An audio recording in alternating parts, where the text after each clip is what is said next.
Well, good morning and welcome to the AM News here on the AM Show. Our very first story this morning, pupils of the Esaaman United Basic School in the Commander Edina Eguafo Abrem municipality of the Central Region have been forced to study under trees and in open spaces. The building they have been studying developed serious cracks and was declared unsafe for academic activities about 6 months ago. Since then, academic activities have had to be suspended whenever it threatens to rain.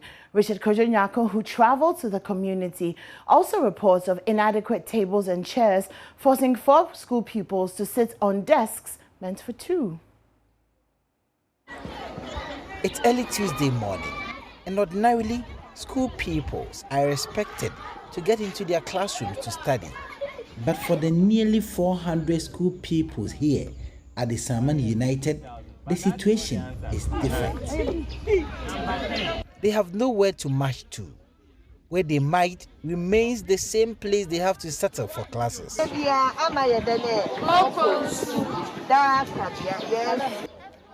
The students and teachers are in class, in the open space and under trees, competing with sounds of academic activities from adjoining classes held in the same open space. It's in a class you see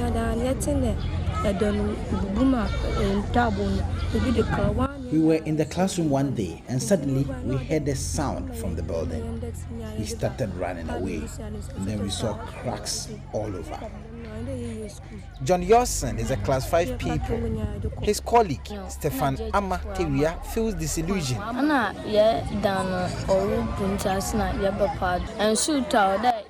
Our building was collapsing, and that's why we have come here. When it's raining, we have to pack all the chairs inside. It is not only the vagaries of the weather they are exposed to that are their concern, but inadequate tables and chairs. Dual desks that are supposed to be used by 2 pupils are being shared by 3 and in most cases 4 pupils. The students have to write in turns, and this is affecting their handwriting and the pace with which they write. We have just a few desks, and it makes it uncomfortable for us to sit and write. Many make mistakes as a result. The teachers are unable to speak with me on this situation, except to say that countless number of letters have been written to the Municipal Education Office and the KEA Municipal Assembly, but nothing has been done. Chairman of the School Management Committee, John Kingsford Arthur, says the decision of the school to get the children out is to avert a possible disaster. We realize that the building is collapsing. It has developed a lot of cracks. And you can see that even the roof, even the wood used to roof the thing, they are all coming down. So realizing this situation, we decided that no, we can't keep these children in this dilapidated structure, but we don't know what will going to happen next. So we decided to bring them out to sit under these trees. There are ants on the trees, and these ants will be falling on them. They are suffering from dust and all that, which is not good for teaching and learning. PTA chairman for Esaaman United Basic School, Albert Century, tells JoyNews the effort that has been made to get the problem fixed, including getting the assemblies to come to their aid. We have not only reported to the district assembly, we have even written to the education, the director himself. They send people to come and look at it. Even the assembly, they send engineers to come and say, we'll hear from them. But up to now, we have not heard anything from them. Just this morning, it was raining and the whole children had to, run away to other classrooms to join other colleagues. So it's a very worrying situation. So we are praying for people to come and assist us in order to get these children to live. In fact, these are the future leaders. The KEA Municipal Education Directorate, when contacted, indicated they were aware of the situation and have notified the KEA Municipal Assembly about the predicament of the school. Until the assembly intervenes, the students and teachers would continue to be at the mercy of the weather. Reporting for JoyNews, Richard Kojonyako, Esaaman United Basic School.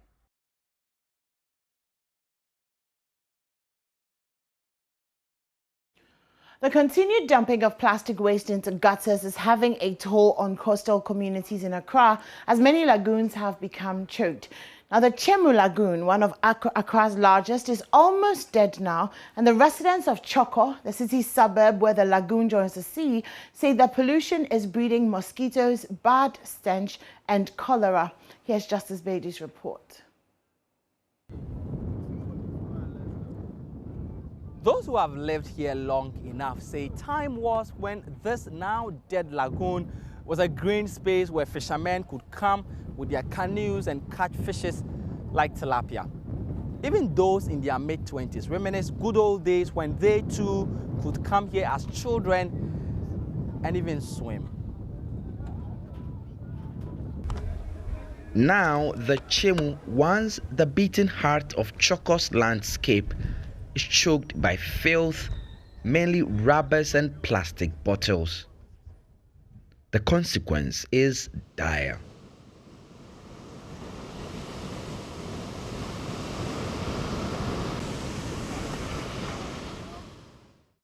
As you can see the sea over there, the sea is, I don't know how God created that sea.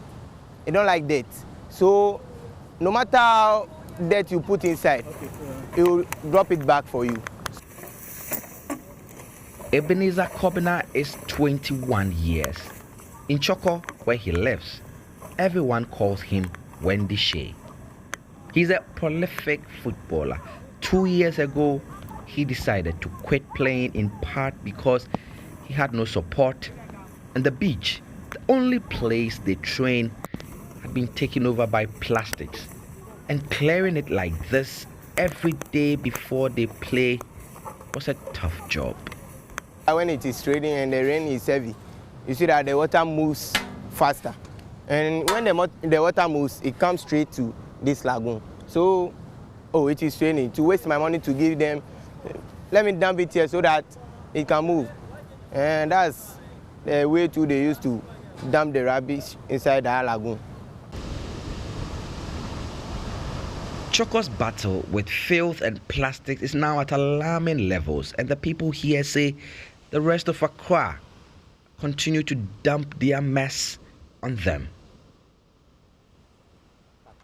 My name is Theophilus Isaac Nikpapokwe. I'm the Chokor Assembly member. Theophilus Kwe too used to play at this beach. Now, as assemblyman, he's fighting to stop the dumping. All the way from Santa Maria, Dakuman, Odoko, Dansoman, the rich communities, the prime areas at the top, they are punishing Chokor. They are creating mess in Chokor indirectly. When there is outbreak of cholera because of the filth, it moves into the community and then affects so many people. Children as young as 8 walk through these plastic dumps, scavenging for plastic bottles to sell. Many of them have left school to do this. Accra's lagoons have all reached death points, according to environmental researchers, mainly because of pollution, and the people of Chokor, like the many other communities that lie by these water bodies, are the ones paying the hard price. Justice Beidou, JoyNews, Chokor.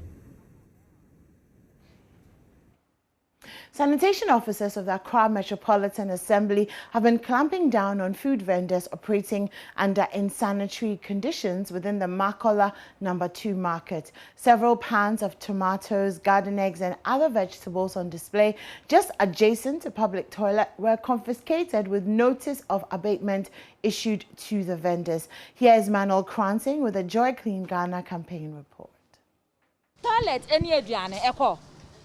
Mame, sister Nyaman says, please. Toilet, please, sister the 10.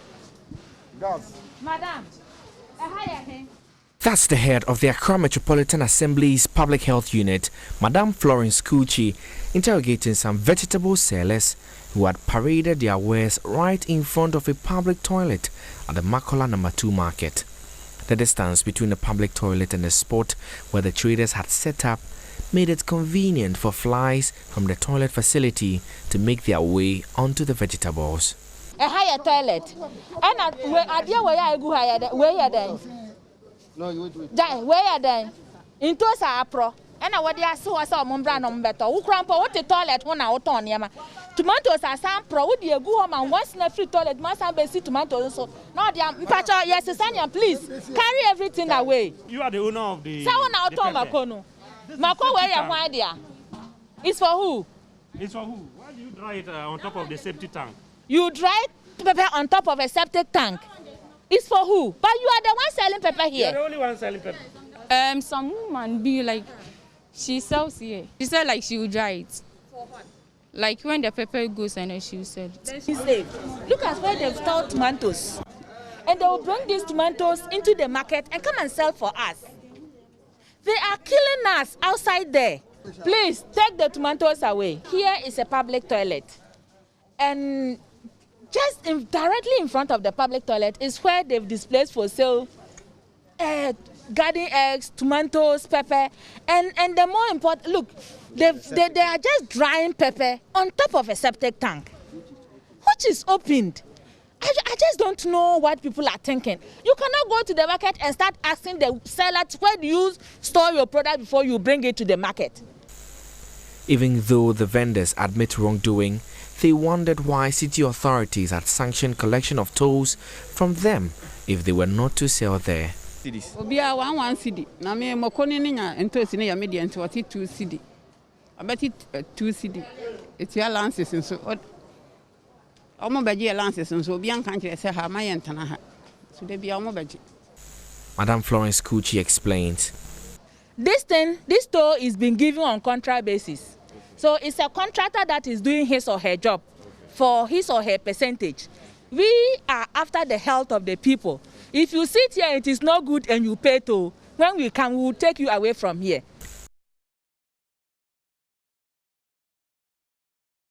A 44-year-old physically challenged petty trader at Nkwanta in the OT region has lamented the ravaging effects of the coronavirus on her livelihood over the last year. Mary Bediako, who is paralyzed in both legs, indicated that she lost the capital for her clothing business due to the closure of Ghana's land borders as part of restrictions to curtail the spread of the coronavirus. She detailed that the development has plagued her 7-member family into hardship. Fred Kwame Asare has more in the following report.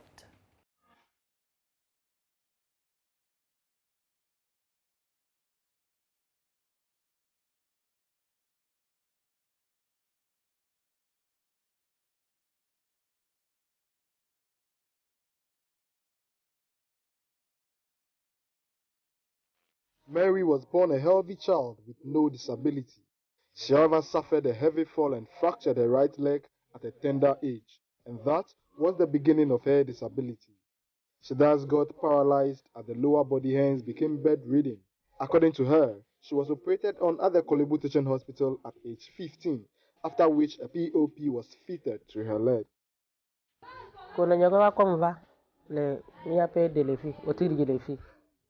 I trained as a beautician when we returned to Nkwanta after the POP was removed and calipers were fixed to aid my mobility together with clutches. However, I stopped using the calipers and clutches a few years later after a deliverance session at a prayer camp in Nkwanta. To my surprise, I got disabled again in both legs after I fell some years later.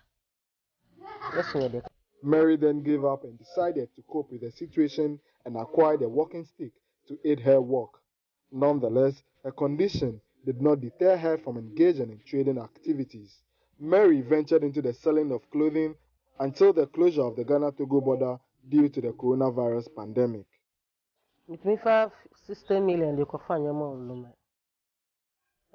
I could buy clothing worth 6,000 cedis in Lome, in Togo, which I sold at various market centers in the enclave. The commodities became expensive, so I was compelled to resort to other trade when the government directed the closure of Ghana's land borders. Unfortunately, the new trade could not sustain her, her living condition keeps worsening by the day. She struggles to put food on the table of a 7-member family, including her husband who got paralyzed through a motor accident.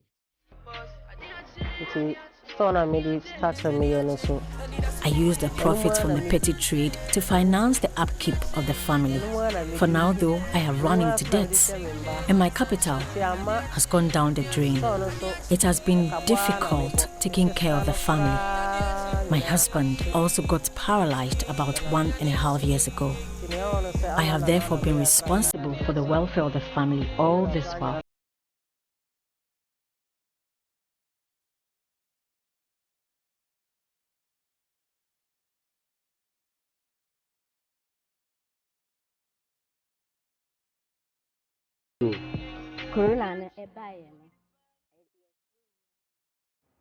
And that's it for the AM News here on the AM Show. My name is Enimoa Enim Ado, and we're going straight into the newspapers when we're back with the AM Show.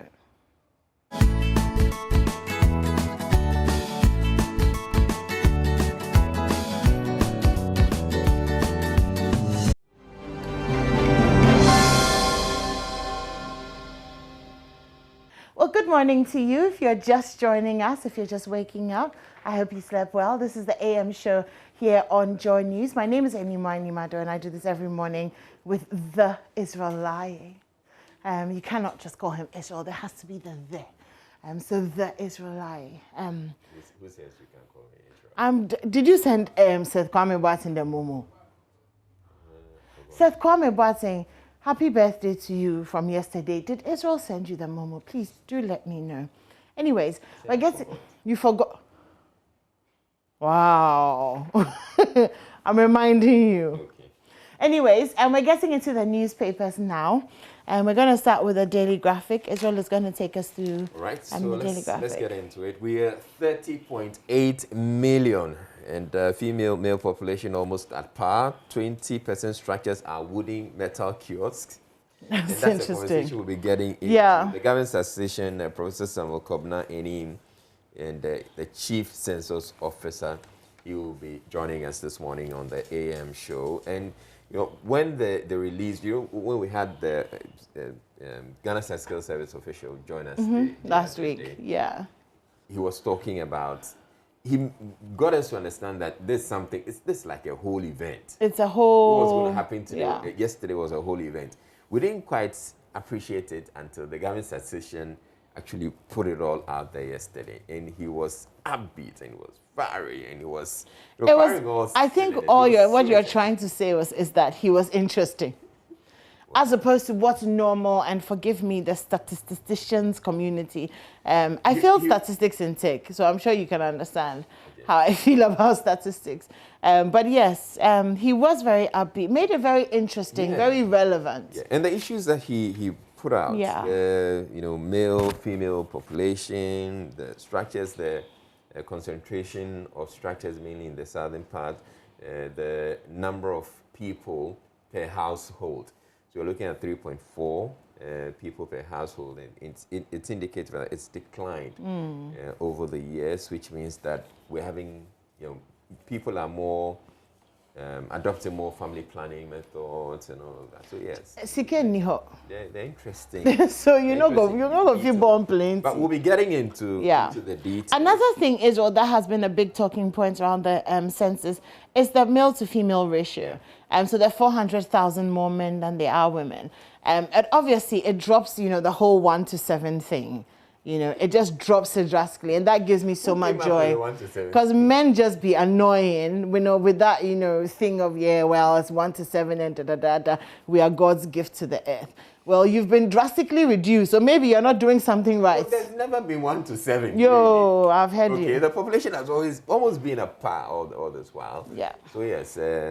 So 400,000 is not too bad, actually, not too bad at all. Not too bad, but the women still have the upper hand, so we expect the women to. And we expect that will begin to reflect in certain things. You know what I mean? Yeah. Just take over. We should just take over, shouldn't we? Yeah. Just take over. Okay, so moving on, African leaders sound alarm over vaccine inequality. Zambian president to meet IMF World Bank. And then we go on to don't There's something there, disease, forgiveness, and healing. Disease, forgiveness, healing. It's an editorial. And it's very interesting, the correlation between forgiveness, healing, and disease. So don't use vaccine as tool for immigration control, President tells world leaders. Speaking at United Nations General Assembly. So that's also on the front page. And there's a quote from him. What is intriguing is the fact that this vaccine, Oxford AstraZeneca, was donated to African countries through the COVAX facility. So, you know, the position taken by several European countries that even though you may have been vaccinated, if you're vaccinated in Africa, when you come to we don't recognize the fact that you've been vaccinated in Africa. But that's just dumb. Yeah. That's just really dumb because it's the same, pretty much the same vaccines that, it's actually comes from there. I mean, they donated the vaccine. So, you know, it's just dumb. But then again, and it's so painful for me that Africans are just generally at a disadvantage, especially when it comes to immigration and travel. And we ourselves have we put ourselves in that position, you know, for this kind of... Yeah. Why don't we also tell them we don't recognize their stuff when they come in? Yeah, we can do that, but can we afford to? Well, exactly, Israel, exactly. All right. Surviving childhood. Yeah, so there's a piece cancer. on page 13, surviving childhood cancer, correct? Early diagnosis, full treatment, critical. So it's something we've talked about on the AN. Also last week, I think, last few weeks.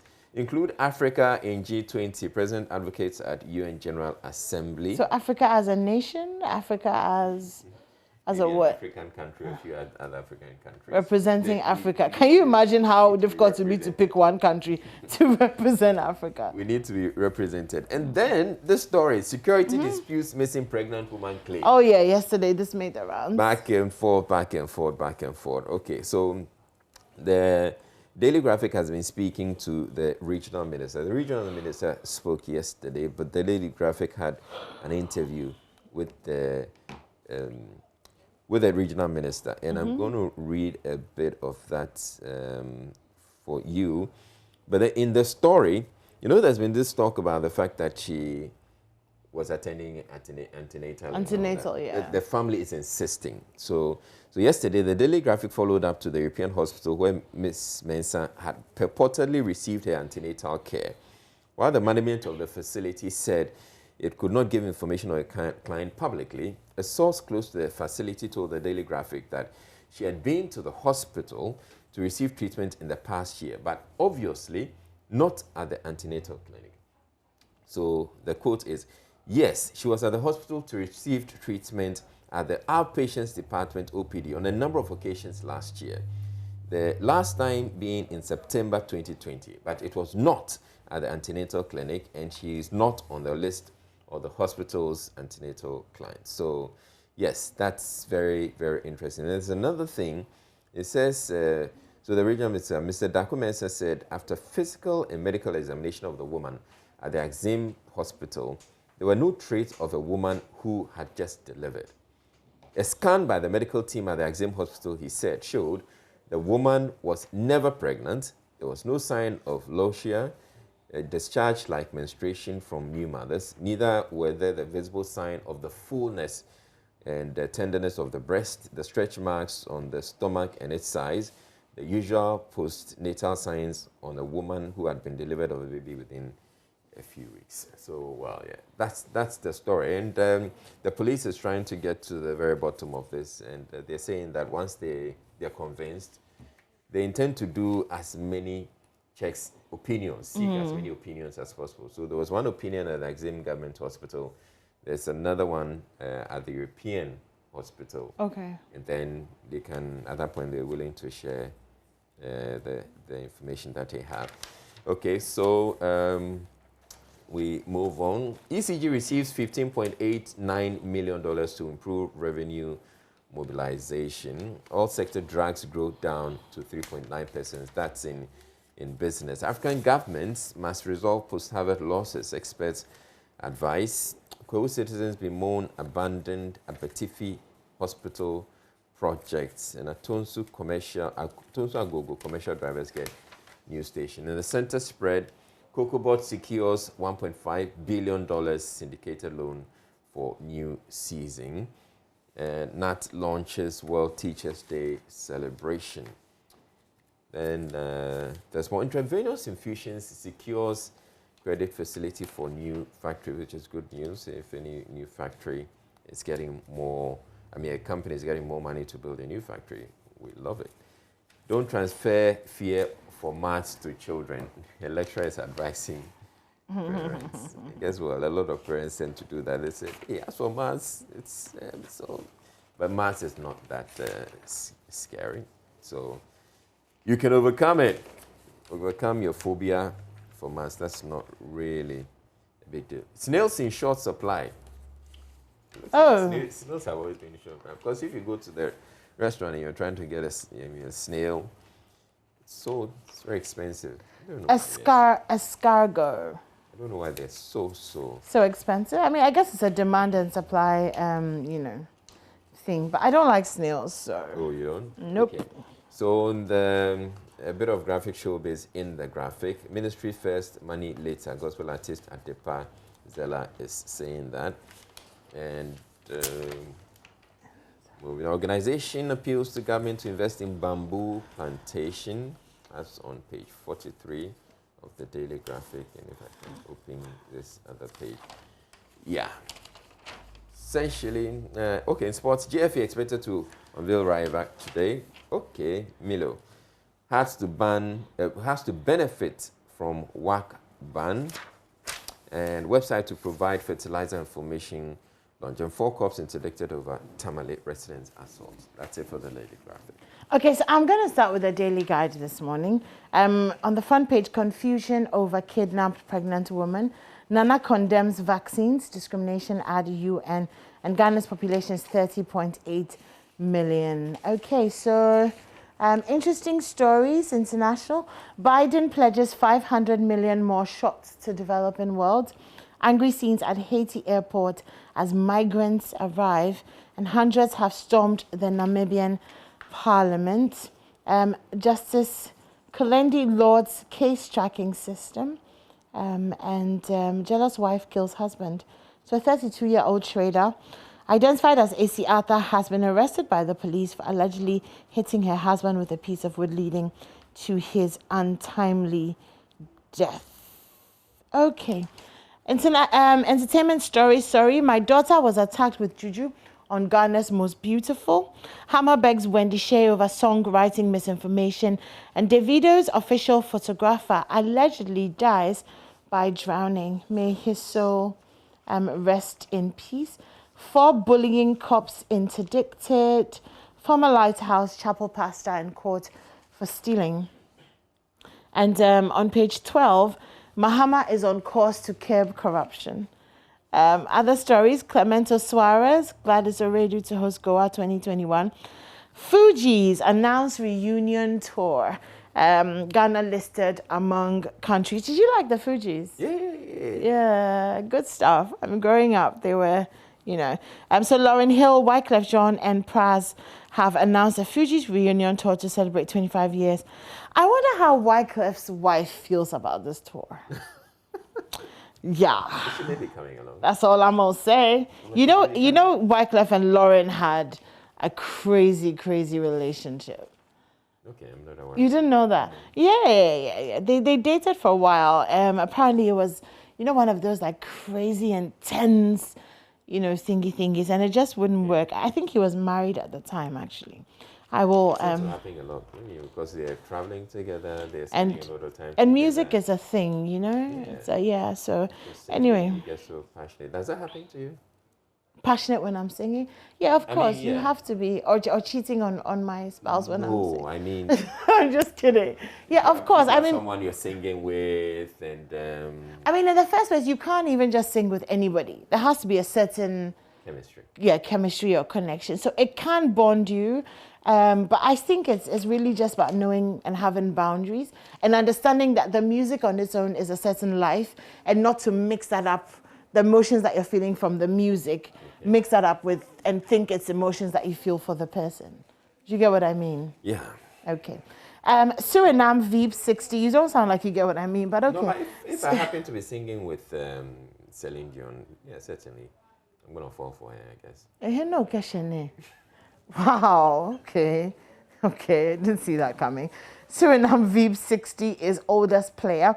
So Suriname's Vice President Ronnie Brunswick made history by becoming the oldest player at 60 to play in an international club competition when he started in Tuesday's 6-0 home loss to Olympia in the CONCACAF League.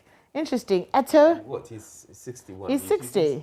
I mean, the jersey is 61 and he's 60. And he has a little bit of a pot belly, so it's interesting. Anyway, Samuel Eto is set to stand as a candidate in the race for the presidency of his country's football federation. So that's interesting. 12 rumble on Ace Power Warriors night. So that's it for the Daily Guide. Do you want to do the BNFT or should I do the Times? Okay, so population now 30.8 million, which is a story which is making the headlines in a lot of the newspapers. Cocoa Board increases funding for 2021-2022 crop season, signs $1.5 billion financial agreement with 28 banks. And I always say I'm looking forward to the day that Cocoa Board doesn't have to go and borrow to buy cocoa for any crop season. And Ghana controls only 3.14% of global cocoa powder trade, despite producing 20% of world's cocoa. I was talking about this yesterday or 2 days ago, yeah. How very little of our cocoa we're processing. And lack of data hampering 1% GDP commitment to R&D. And government sets up system to prevent project stagnation due to financing. That's it for the NFT for me. Okay, so the front page of the Ghanaian Times, pretty much the same stories. Ghana's population hits 30.8 million. We'll talk about that in depth a little later on. Cocoa Board signs 1.5 billion, and all of that. Former pastor in court for allegedly stealing car belonging to church. And a woman has been jailed 5 years for human trafficking.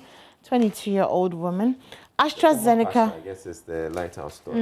Yeah, a former pastor of Lighthouse Chapel International has appeared before Accra Circuit Court for stealing a car worth 80,000 Ghana cedis belonging to the church. AstraZeneca vaccination against COVID-19 is going to resume on September 24th, which I think is tomorrow. And today's what? Today's 23rd, right? Yeah. Okay. Sudan's military blames politicians after coup. After coup attempts, that's the word, okay? Then there's a story about Haiti, the airport. Health Minister inaugurates 5 governing boards. An interesting one here, cured mentally ill persons can contribute to development. That's something interesting. Census spread, also pretty much the same stories. Cocoa Board, presidents criticizing European countries, Ghana's population. Provide affordable housing to workers. Asensu Boache is tasking the SHS board. Asensu Boache should also work at providing affordable housing to Ghanaians generally, not just the SHC board. I wonder what's happening to Saglib. Let me not even get to. Let me not even get to it. So the Muslims will resist imposition of LGBTQ. Malaria cases overwhelm Tangid Bay Health Center. Let's see, and then lots of sports. Splash the cash to sign Salim long term. That's Salim Adams, and that's the Hearts of Oak. Arm Wrestling Federation chalks 5. We should arm wrestle. Do you think I could beat you? I don't think so. Okay, we'll do that just before we go then. Really? Yes. AIDS promotion launches were nice. NYA trains 50 youth to acquire employment skills. Government is investing in TVET to anchor Ghana beyond aid agenda. Are you ready? Really? Yes. I'm challenging you to oh, hey, Israelis. Sure, I'll go on the floor too. Okay, Ekwa, whose side are you on? Who's counting us in? Okay. All right. Okay. You're not doing, don't do like I'm a woman, so you don't want to do the thing well. Why? Femani or Jodba. No. So, yeah. I also they wed you. Oh, how?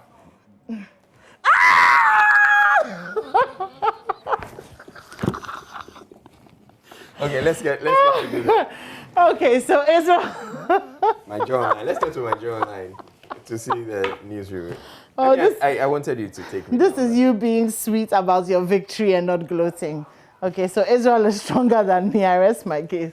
Okay,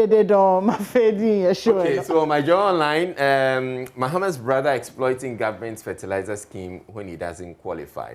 So one of the things that came out from this conversation that was on PM Express last night is the fact that government's planting for food and jobs fertilizer package subsidy is not meant for commercial farmers. Okay. That's what he said. It's mainly for smallholder farmers. That wasn't clear to me until yesterday. Okay. Okay, so I wouldn't call low stock as food shortage. That's the Agric Minister again. Ghana's COVID-19 death toll now 1,330. Wait. Yeah. The Deputy Minister said the same thing last 2 weeks, that they wouldn't call low stock food shortage. They'll call it what? Low stock. Okay. So he says he explains that they're actually seasonal. Around this time every year, we tend to have that. It also explains it's because we have we are mainly using rain-fed agriculture or engage in rain-fed agriculture. If there are no rains. Yeah, sounds like damage control to me. Okay, so final year student of Chenebua Kudia SHS jams to his death. That's a very unfortunate story. Yeah. Rule of law will prevail regardless of who is involved. Deputy Attorney General. Presidential travels, focus should be on benefits but not expenses. Council of State member. That's Samuel Okujeto, right? Yes. Okay. So planting for food and jobs has done much better than we thought. That's a Greek minister again. 2 arrested for WASI fraud. And vaccines as a tool for immigration control is retrogressive. That's President. Okay, yeah, we did that story. All right, so that's myjoyonline.com. I think we have about a minute. Do you want to do the Statesman or tell us what's coming up on the show? Okay, so in the Statesman, police denied 12 protesters bail. Vaccines for immigration control is retrogressive. President Akufo-Addo bemoans at UN Assembly. And the president reiterates Ghana's commitment to democracy. But we want to know what's coming up in the show. Okay, so we're going to be talking a lot about the census. The provisional census figures were released yesterday. The government statistician himself, Professor Enim, is joining us in the studio. So we're going to be analyzing it. We're going to be breaking down the data. The data. Right? I'm the sure data. There's a lot that he probably hasn't talked about. So yesterday he said a lot about it. But I'm sure there's a whole lot more in there. Good stuff. And so just stay tuned in. And there are many people who are also saying that they were not counted. So if they were not counted, then why are we saying that we it's have the done. results? We have exactly. the results out. So he'll come in and explain all of that to us. Okay. So yes, just look forward to. That's something to look forward to. Conversation. And okay. Then, we'll also, you know, Yoko sent our text messages. I think, I was with Kojo when he got his. Okay. Yeah. So when I got it, I was like, okay, so why are they sending this text message? I decided to call them up and find out why. Apparently, there are people who are out there who are scamming salaried workers. So they're telling you that they can get you a loan, and before you know, they've swindled you of loads of money. Okay. And so we're going to get into that as well. And there are many who also are not getting their salaries, public sector workers who are not getting their salaries. And these people approach you and tell you that this is a way, if you decide to take up this loan, we can compel the system to pay you. So that, because, I get that. And, okay. Before you know, you've parted with some monies, and before you know, That's it. All right. We also have Showbiz coming up, and of course, sports right after this break. This is the AM show. Don't go anywhere.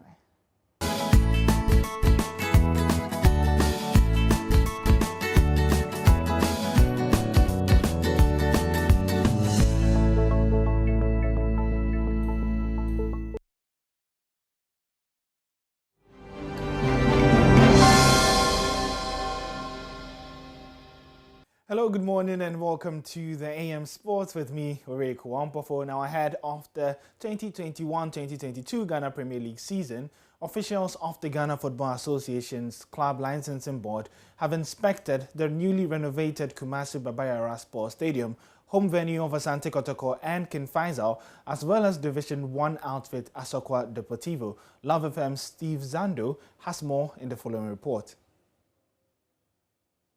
The club licensing department of the Ghana Football Association earlier today was at the Babayara Sports Stadium in Kumasi to inspect the facility ahead of the start of the upcoming football season. As part of the new requirement of the club licensing regulations, the GFA asked all elite clubs to provide a main stadium, alternative stadium and a separate facility for training purposes. Top flight size Kumasi Asante Kotoko and King Faisal picked the Babayara Stadium as first choice for the 2020-21 season, with the renovation works at the facility nearly complete. Division 1 league size Pacific Heroes and Asokwa Deportivo were also part of the clubs to submit the Babayara Stadium heading into the new football season. The inspection team, led by the licensing manager Julius Ben Emuna, was received by the acting regional director of the NSA, Mr. Emmanuel Kojo Apia, when they arrived for the exercise. Assistant Operations Director of Kumasi Asante Kotoko, Lucy Josephine Amdo, represented the Porcupine Warriors, while Awa Mohammed, PRO of King Faisal, and Ni Odoy Aye, Marketing Manager of the Inshallah Boys, represented King Faisal as well. During the inspection, the team toured certain units within the facility, including the pitch, camera positions, and the mid-zone. For the mid-zone, the inspection team requested for an additional work to be done in order to limit the supporters from gaining access to the players after matches. In the end, there was every indication that the team was satisfied with the standard of the facility after the inspection. Don't forget, the final report on the various facilities will be submitted to the club licensing committee for approval before the final review meeting, with the clubs leading to an approved list of stadiums for matches. From Kumasi for Joy Sports, Steve Zando reporting. Now let's move straight to Cameroon, where football fans have backed their country's icon, that's Samuel Eto'o, to become the next president of their football association. We have more for you in the following report. The former Barcelona and Inter Milan star made the announcement on his social media pages on Tuesday evening, saying he had taken a decision out of love for Cameroon and passion for our football. People in the capital Yaoundé have been reacting to the news. I think that Samuel Eto'o is a very big player. I think he knows football, he knows what can happen and the challenges for footballers. I think he's better placed to be president of Fecafoot, in my humble opinion. For me, I think it's a good thing for the evolution of football in Cameroon, because I believe that football needs some actual footballers in charge. Or would see the development in terms of that Cameroon Football Association and how Samuel Eto'o's pursuit goes. And we're bringing you updates on that as well. But let's do some cycling now, where national cyclist Abdul Samid stole the show in the maiden edition of the Sagiful Criterium by winning the coveted title in dramatic fashion. He edged Solomon Tego and Saliu Mohammed. Asari Bediako was at the event for Joy Sports. The 27-year-old Abdul Samad won the 119-kilometer charity cycling race, making a time of 2 hours 45 minutes and 03 seconds, while Tego and Mohammed finished second behind him in 2 hours 46 minutes 04 seconds and 2 hours 46 minutes 05 seconds respectively. After securing a hard-fought win, Abdul Samad told Joy Sports he was certain of victory ahead of the race, but commended his closest competitors for giving him a run for his money. Yeah, it's very difficult because I tried to break the peloton, but they showed too much aggressive. I think I went about 5 to 7 laps and they caught me. So they caught me, I think, about 7 laps to finishing. So I joined them back again. So as I joined them, I think I win by sprinting. Yeah, it was very hard, very hard. Yeah. I'm targeting All African Games if God permitting, and I'm in the national team already. So I'm trying my best to maintain in the national team selection in terms of All Africa Games is concerned. In the next 5 years, I'll be hoping to see myself competing in Europe, because in Europe, that's where the competitions are. In terms of Africa, the competition is very low. So I'm looking forward, if God permits, I can compete in Europe. Clementina Ayong won a 2,000 Ghana Cedi cash prize after emerging the women's champion, winning the 15-kilometer lap. Nathaniel Hammond is one of the brains behind the Sagiful Criterium. Well, it's been very, very impressive. Very, very impressive. I was here right from the word, and you could see the enthusiasm with the cyclists did. It was so much competitive because you could see it's as we've done with the race, but then we've not been able to determine all the positions because it was so close. So you can see the guys really put in much effort. Oh, there's going to be more editions, and I'm sure there will be other editions. It's not just going to be Osaji for Kaiton, there will be other editions of the same ride. Yeah, there's going to be more editions. Cycling is very, very good for your health. It exercises every part of your body, okay? That's very good. Then secondly, it's a sport like every other sport that people love. And then thirdly, we don't really have a lot of cyclists representing Ghana out there. So with this, we know that more people can come up and we'll see Ghana at a very big stage. A total of 87 cyclists competed in the race, which was organized by the Gladiators Cycling Club in Accra to mark the birthday of Osajifo Dr. Kwame Nkrumah.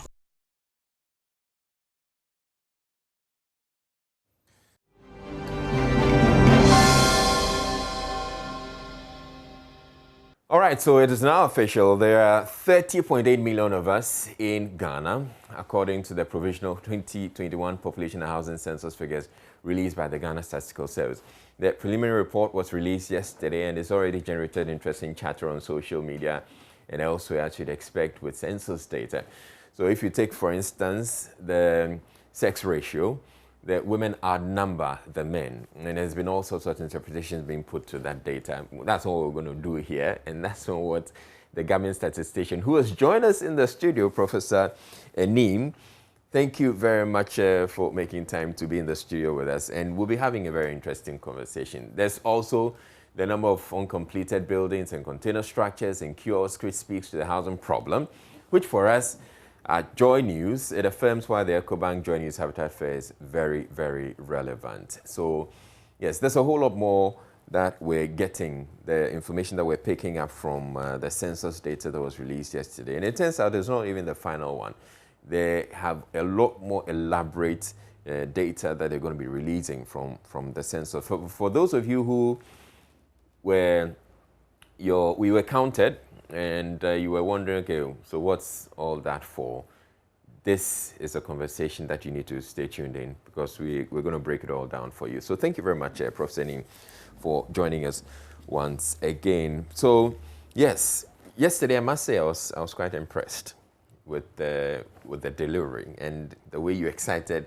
I mean, you excited me. I'm sure you excited a lot of people, and the information that you're providing and what it could be used for. I'm sure there are lots of businesses who are excited and can't wait to get their hands on data like this, and government as well, which will be using it for policy planning and all of that. But yes, you're here, and I would want you to start off by telling us some of the highlights, going over some of the highlights that you had you found.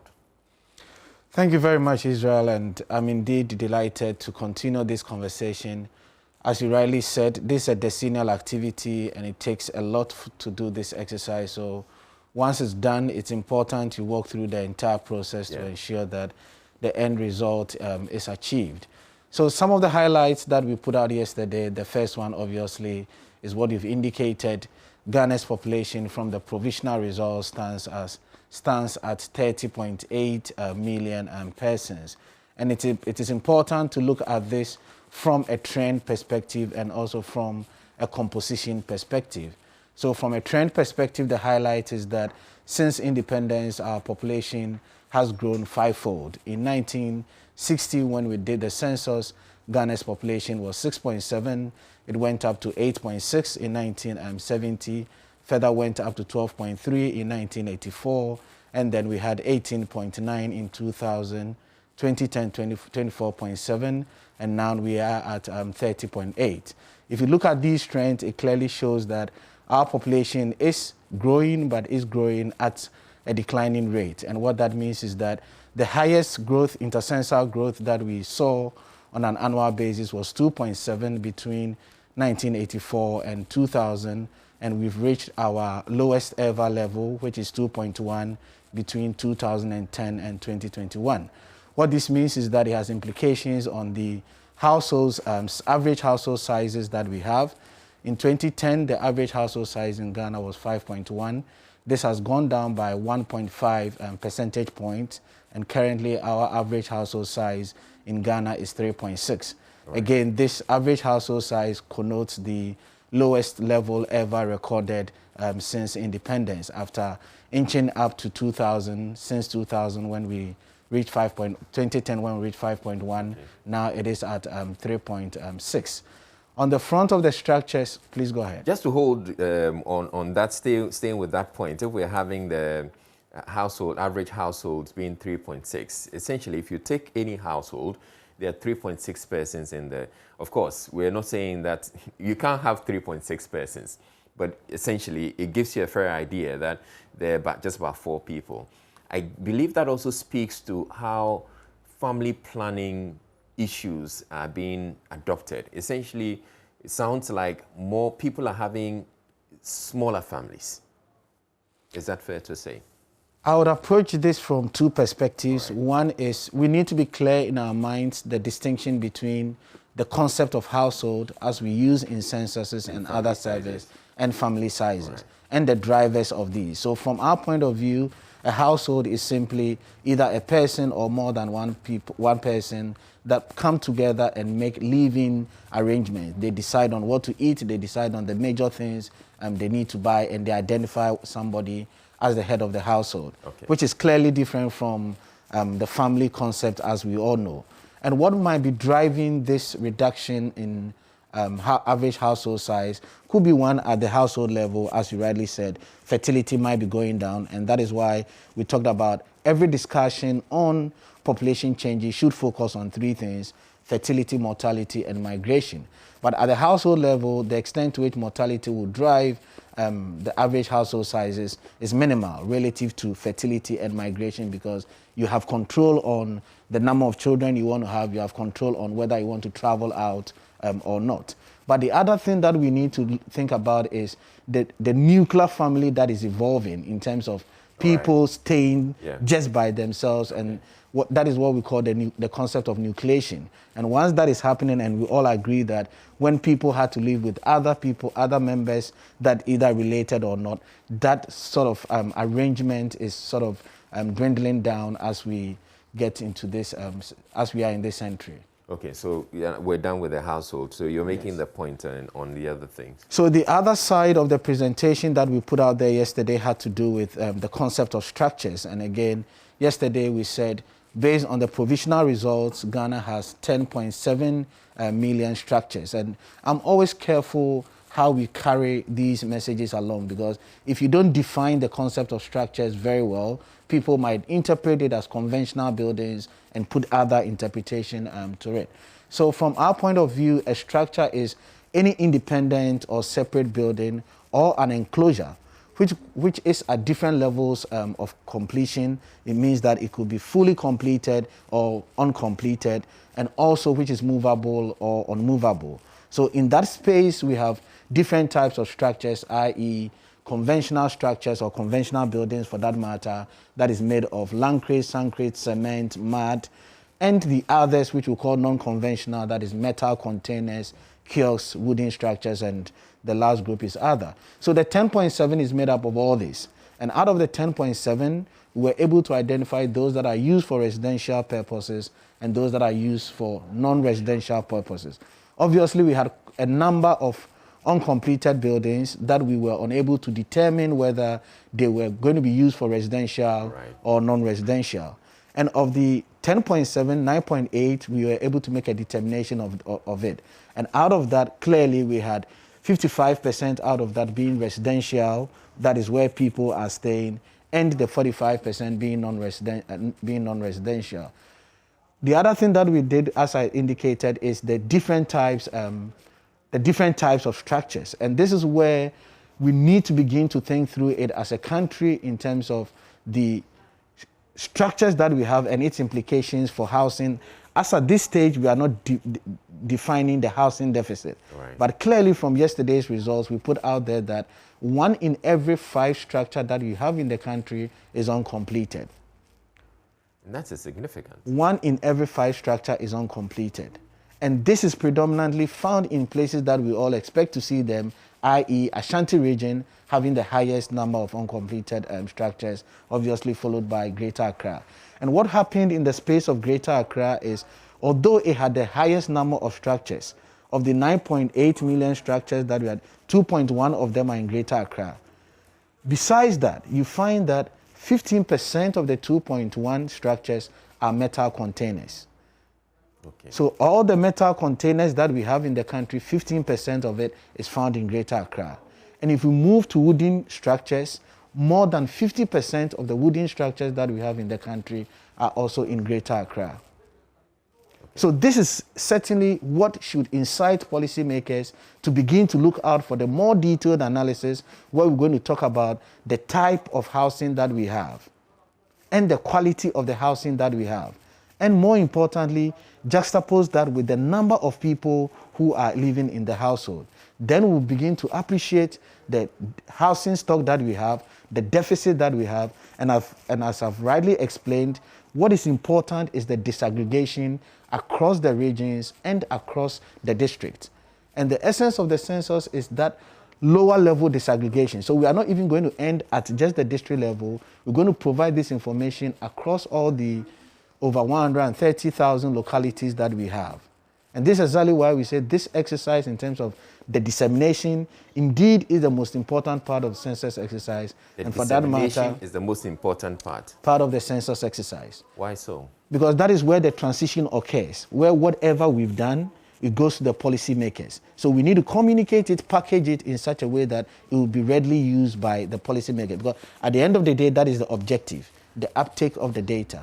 Are the policy makers not supposed to be already aware of how to use the data? I mean, if you're talking about lay people like us, then you say you'd want to excite us or get us to understand why the data is crucial. But for policymakers, I'm thinking they should already know.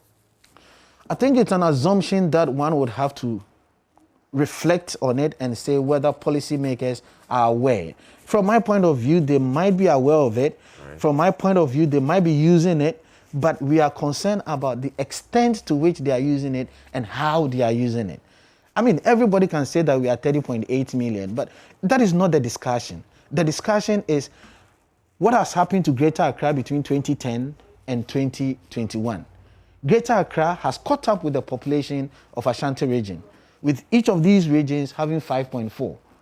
So which ministry is going to sit down and say that, or which multi-sectorial group is going to sit down and say that this is the conversation that we need to have? Because if you sum the 6 least populous regions in the country, you don't get the 5.4 million that we have sitting in Greater Accra and Ashanti region. So clearly, it is not a one ministry affair. We should have a coordinated approach to the issue of population because different ministries are responsible for the different results that we are putting out there. And from my point of view, that is what is missing, that coordination, that harmonization to deal with multidisciplinary, intersectoral issues. And that is where we are pushing the conversation to.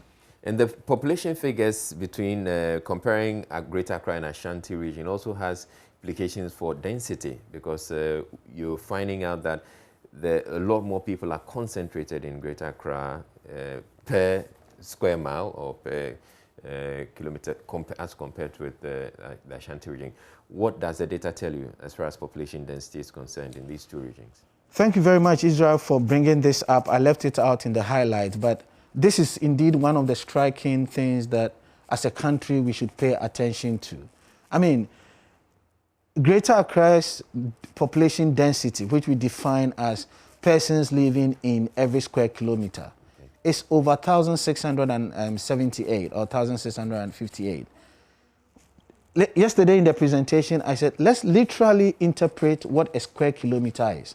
If you think about a square kilometer as 1,000 meters, so a square of 1,000 meters, and you have over 1,600 people living in that, it means you have about 1.6 people, 1.6 people literally living in every meter. So about 2 people living in every meter. Okay. Think about this from the perspective of how diseases can easily spread. So it is not just a matter of the pressure on the land, but it's a matter of the pressure and the implications of the crowding that we are getting in Greater Accra. Yeah. Greater Accra is the only region that between 2010 and 2021, population density, we are seeing a change of 442 persons per square kilometer. When nationally, we are seeing just about 25 persons per square kilometer. Okay, so let's take that in slowly. So you're saying for Greater Accra, we're seeing 442. Change. Change. Change. 442. Yes. The rest of the country, 25. 25. That's significant. 25. And this calls for a national discourse on how we are concentrating everything in Greater Accra. And the big question in there is the inequality. Because we all talk about poverty, but nobody talks about inequality. But what we are presenting now clearly presents inequality. So therefore, people are moving from one area to another area in search of whatever resource they think it's there. So there's clearly concentration in the southern part of the country, but much more concentrated in Greater Accra. So this is what we describe as the rural-urban drift. So it is real. It's not something that's ending. And you'd want to think that there are several other urban communities, so people will move to those urban communities. There's Kumasi, there's Takrady, there's Cape Coast, and all those other places. But it appears everybody is moving to Accra. And Israel, this is what I said. What policymakers are not paying attention to is the extent. So everybody knows that there is urbanization. People are moving from rural areas to urban areas. But what we are not discussing is the extent. Greater Accra has 1,658 persons for every square kilometer. The next region is Central Region, and the difference between Central Region and Greater Accra is sixfold, which is the next densely populated region.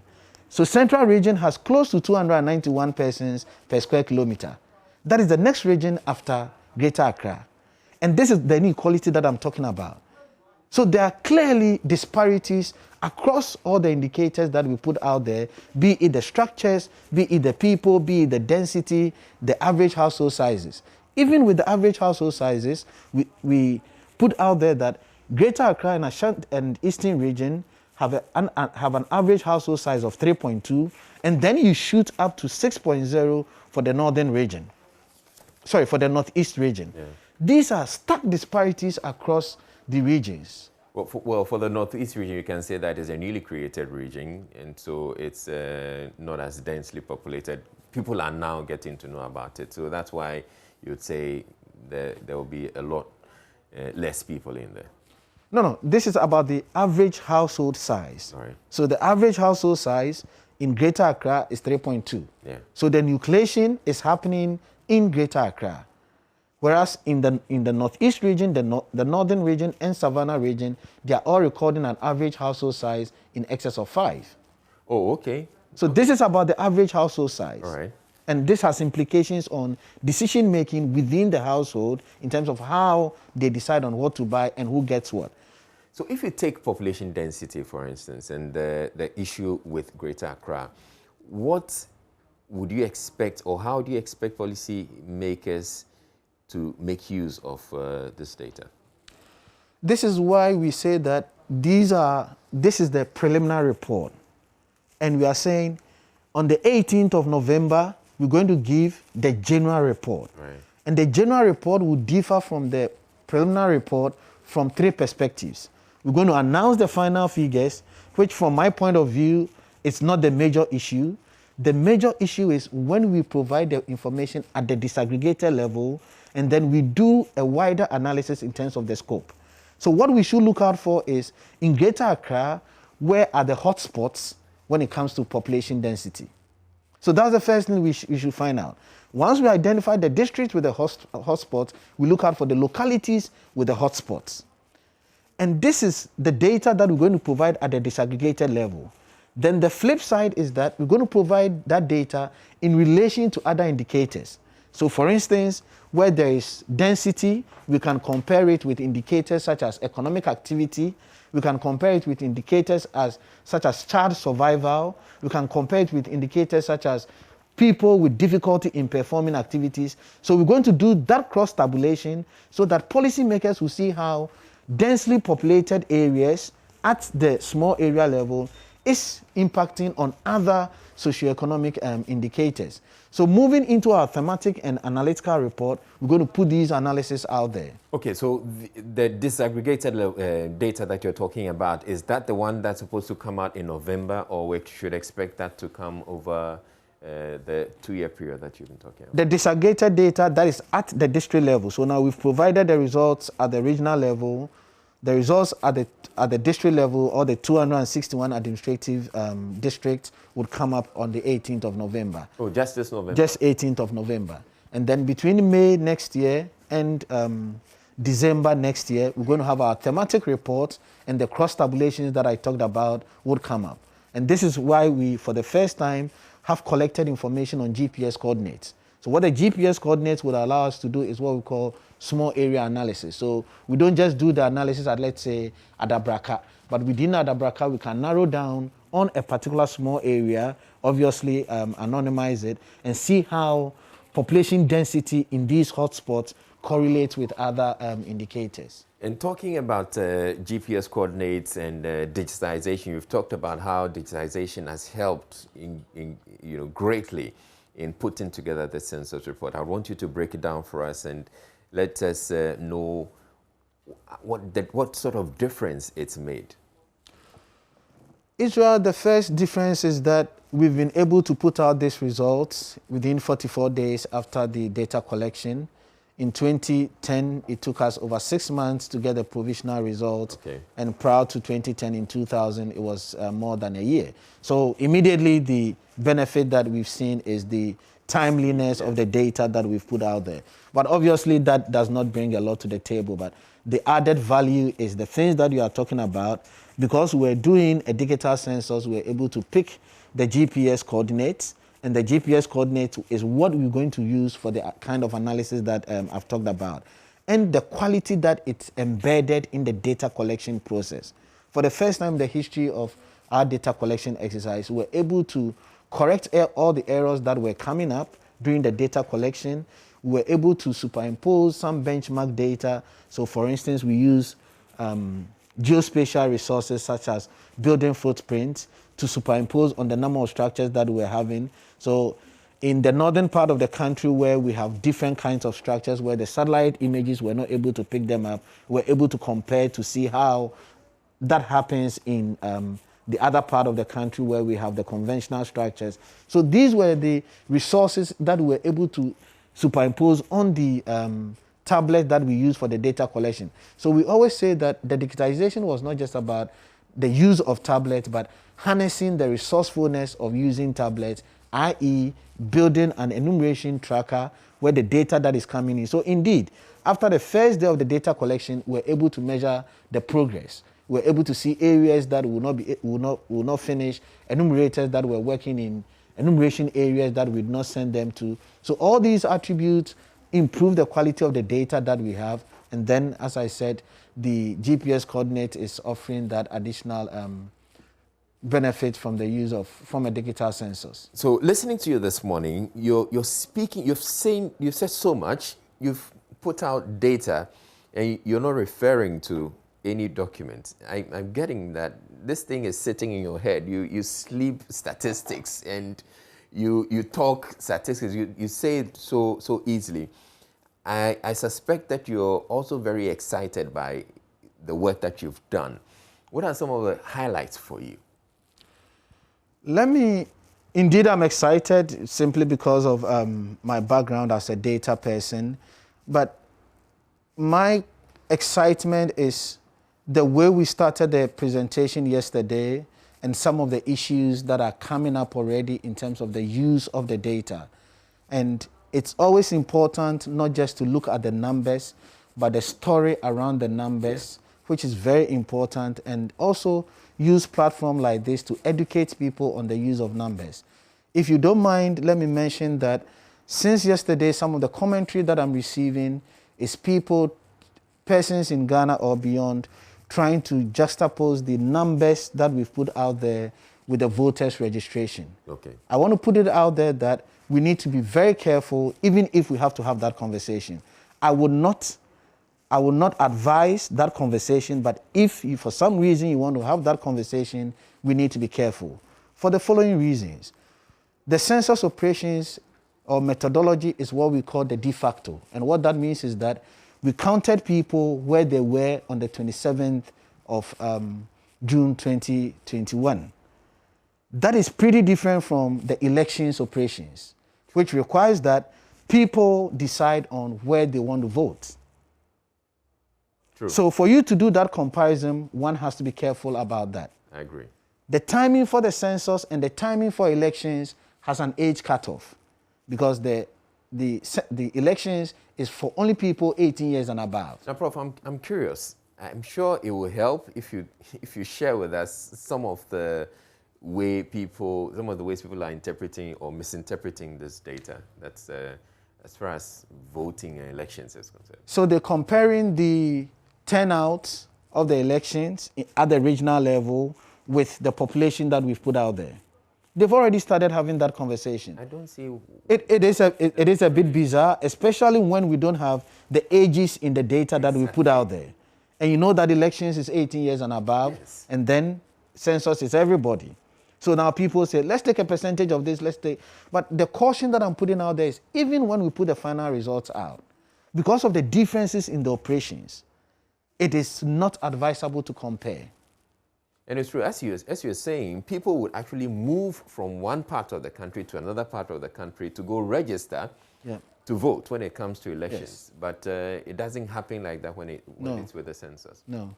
So, I mean, I'm using this as an example. That is why, as much as possible, I define the concepts, I talk about the processes so that it will be properly used. What we all need to guard against is misuse of statistics. And that is where my desire is, driving home the point in what we call the metadata. People read the documentary around the data so that the data will be properly used. Okay, so that's one of the issues you say you wanted to put out. What are some of the... I'm thinking that there's so much in you as far as, or so much you've seen that you're probably not sure, okay, so there's so much you want to talk about. So which are some of the other highlights for you? I think I would go back to the results that we talked about. And Israel, why would we have more than 50% of all kiosks in the country in Greater Accra? I think now what policymakers should begin to do is send us interesting things that they want to hear. So, for instance, the Ministry of Works and Housing should by now be interested in this, asking Ghana Statistical Service, of this 51%, how many of them are residential? Right. Because if you have kiosks and they are residential, then one would have to worry about the quality of the kiosk, even if you want to have that conversation. But it's also common knowledge that most of these kiosks that are supposed to be used for businesses, people sleep in them as well. So this is exactly what I'm saying. It gives us the opportunity to interrogate the data to confirm what you are saying. Because if it's a lotto kiosk and people are sleeping in it, and we are getting into the rainy season, and you know floods are bound. I mean, these are the conversations that we need to have, so that the ministry will sit down with the meteorological agencies, Ghana Statistical Service, and begin to think about how do we avert these problems. If we do not do anything, we will say that it wasn't anticipated. Yeah. But clearly the conversation that we are having, we should not talk about unanticipated events. And again, I'm thinking about it. If it's a lotto kiosk or a kiosk which doesn't have a toilet facility, you want to find out where are the people defecating. Thank you very much. I mean, this is what we're going to put out there in our thematic report. So in our thematic report, you know we have a sanitation model, how people dispose of their waste. And then, as you rightly said, these people that they do that, they dispose their waste indiscriminately, what are their living arrangements? In terms of whether they are living in kiosks or they are living in conventional structures. And who would think about somebody living in a conventional structure to indiscriminately put out its waste? All right. Now let's move to the sex ratio. So people just pick the figures and they're saying, okay, so the women outnumber the men by 400,000. And so some who are actually spinning and saying, oh, it means there are a lot more women that need husbands. But that is also a different conversation altogether. Help us break this one down and analyze it. Yes, I mean, yesterday we did indicate that females outnumber males in excess of 427,000. And I keep emphasizing that that is the national figure. It's just for conversation. Yeah. What we should focus on is the disaggregation. And as you rightly said, we disaggregate by region, which is what we've done now, and then we disaggregate by different age caps, so that we find out whether the variations in the sex composition is concentrated among persons less than 15 years, among the youth, or among the elderly. So that disaggregation hasn't happened? Hasn't happened yet. We should expect that in November. In November. We're going to put out the age-sex disaggregation. But what we've put out here in terms of disaggregation is at the regional level. So we have identified 10 of the 16 regions that females outnumber males, with Volta region leading the chart of 4.7% difference. For me, the key conversation is, why do you have another 6 regions that males outnumber females, with Western North leading the dominance of males over females? So then we begin to ask questions, and this is what we need to look out for in the 18th November report. Because in the 18th November report, we're going to cross-tabulate this sex composition with occupation. So some of our early thoughts are that... Galamsey. Okay. You understand? Which is a male-dominated activity. But then this is just our expectation. Yeah. But once we do that... Suspicion. Our suspicion. But once we do the analysis, cross-tabulate, and that is one of the things that we do. We cross-tabulate sex and age with all the variables, because these are the key variables that you want to see how they are playing out with all your other socioeconomic and housing and sanitation variables. So indeed, there's a lot we need to look out for, and that is why we said that this census would, at the minimum, give Ghana 2.6 million indicators. So really, there's a lot that we have to do with the data in the next 10 years. All right, so we have some questions coming through. We have this one. The data from the census puts Greater Accra as the most populous. What does it mean to have more people in Accra than Kumasi for urbanization and city planning? We touched on it, but if you could just elaborate. It has... I'm being careful with my choice of words, but permit me to say it has dire implications for the country in terms of our population concentration, when we are not paying attention to the needed amenities and the resources that we have in these respective regions. But from my point of view, it goes beyond the infrastructure. There are certain things that you can control, i.e. infrastructure, but there are other things that you cannot control, and this is what I talked about. Health. So once you have constraint on your resources, i.e. the land that you have and what you can put on the land, and you maximize that, there are other things that you cannot control, and that is what we need to think about.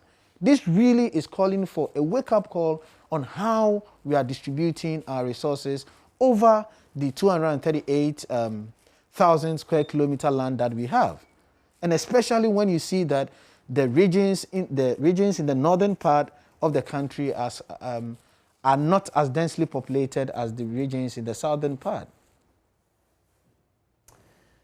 That's interesting. So, again, staying with the sex ratio, we're having, you're saying, about 5 regions.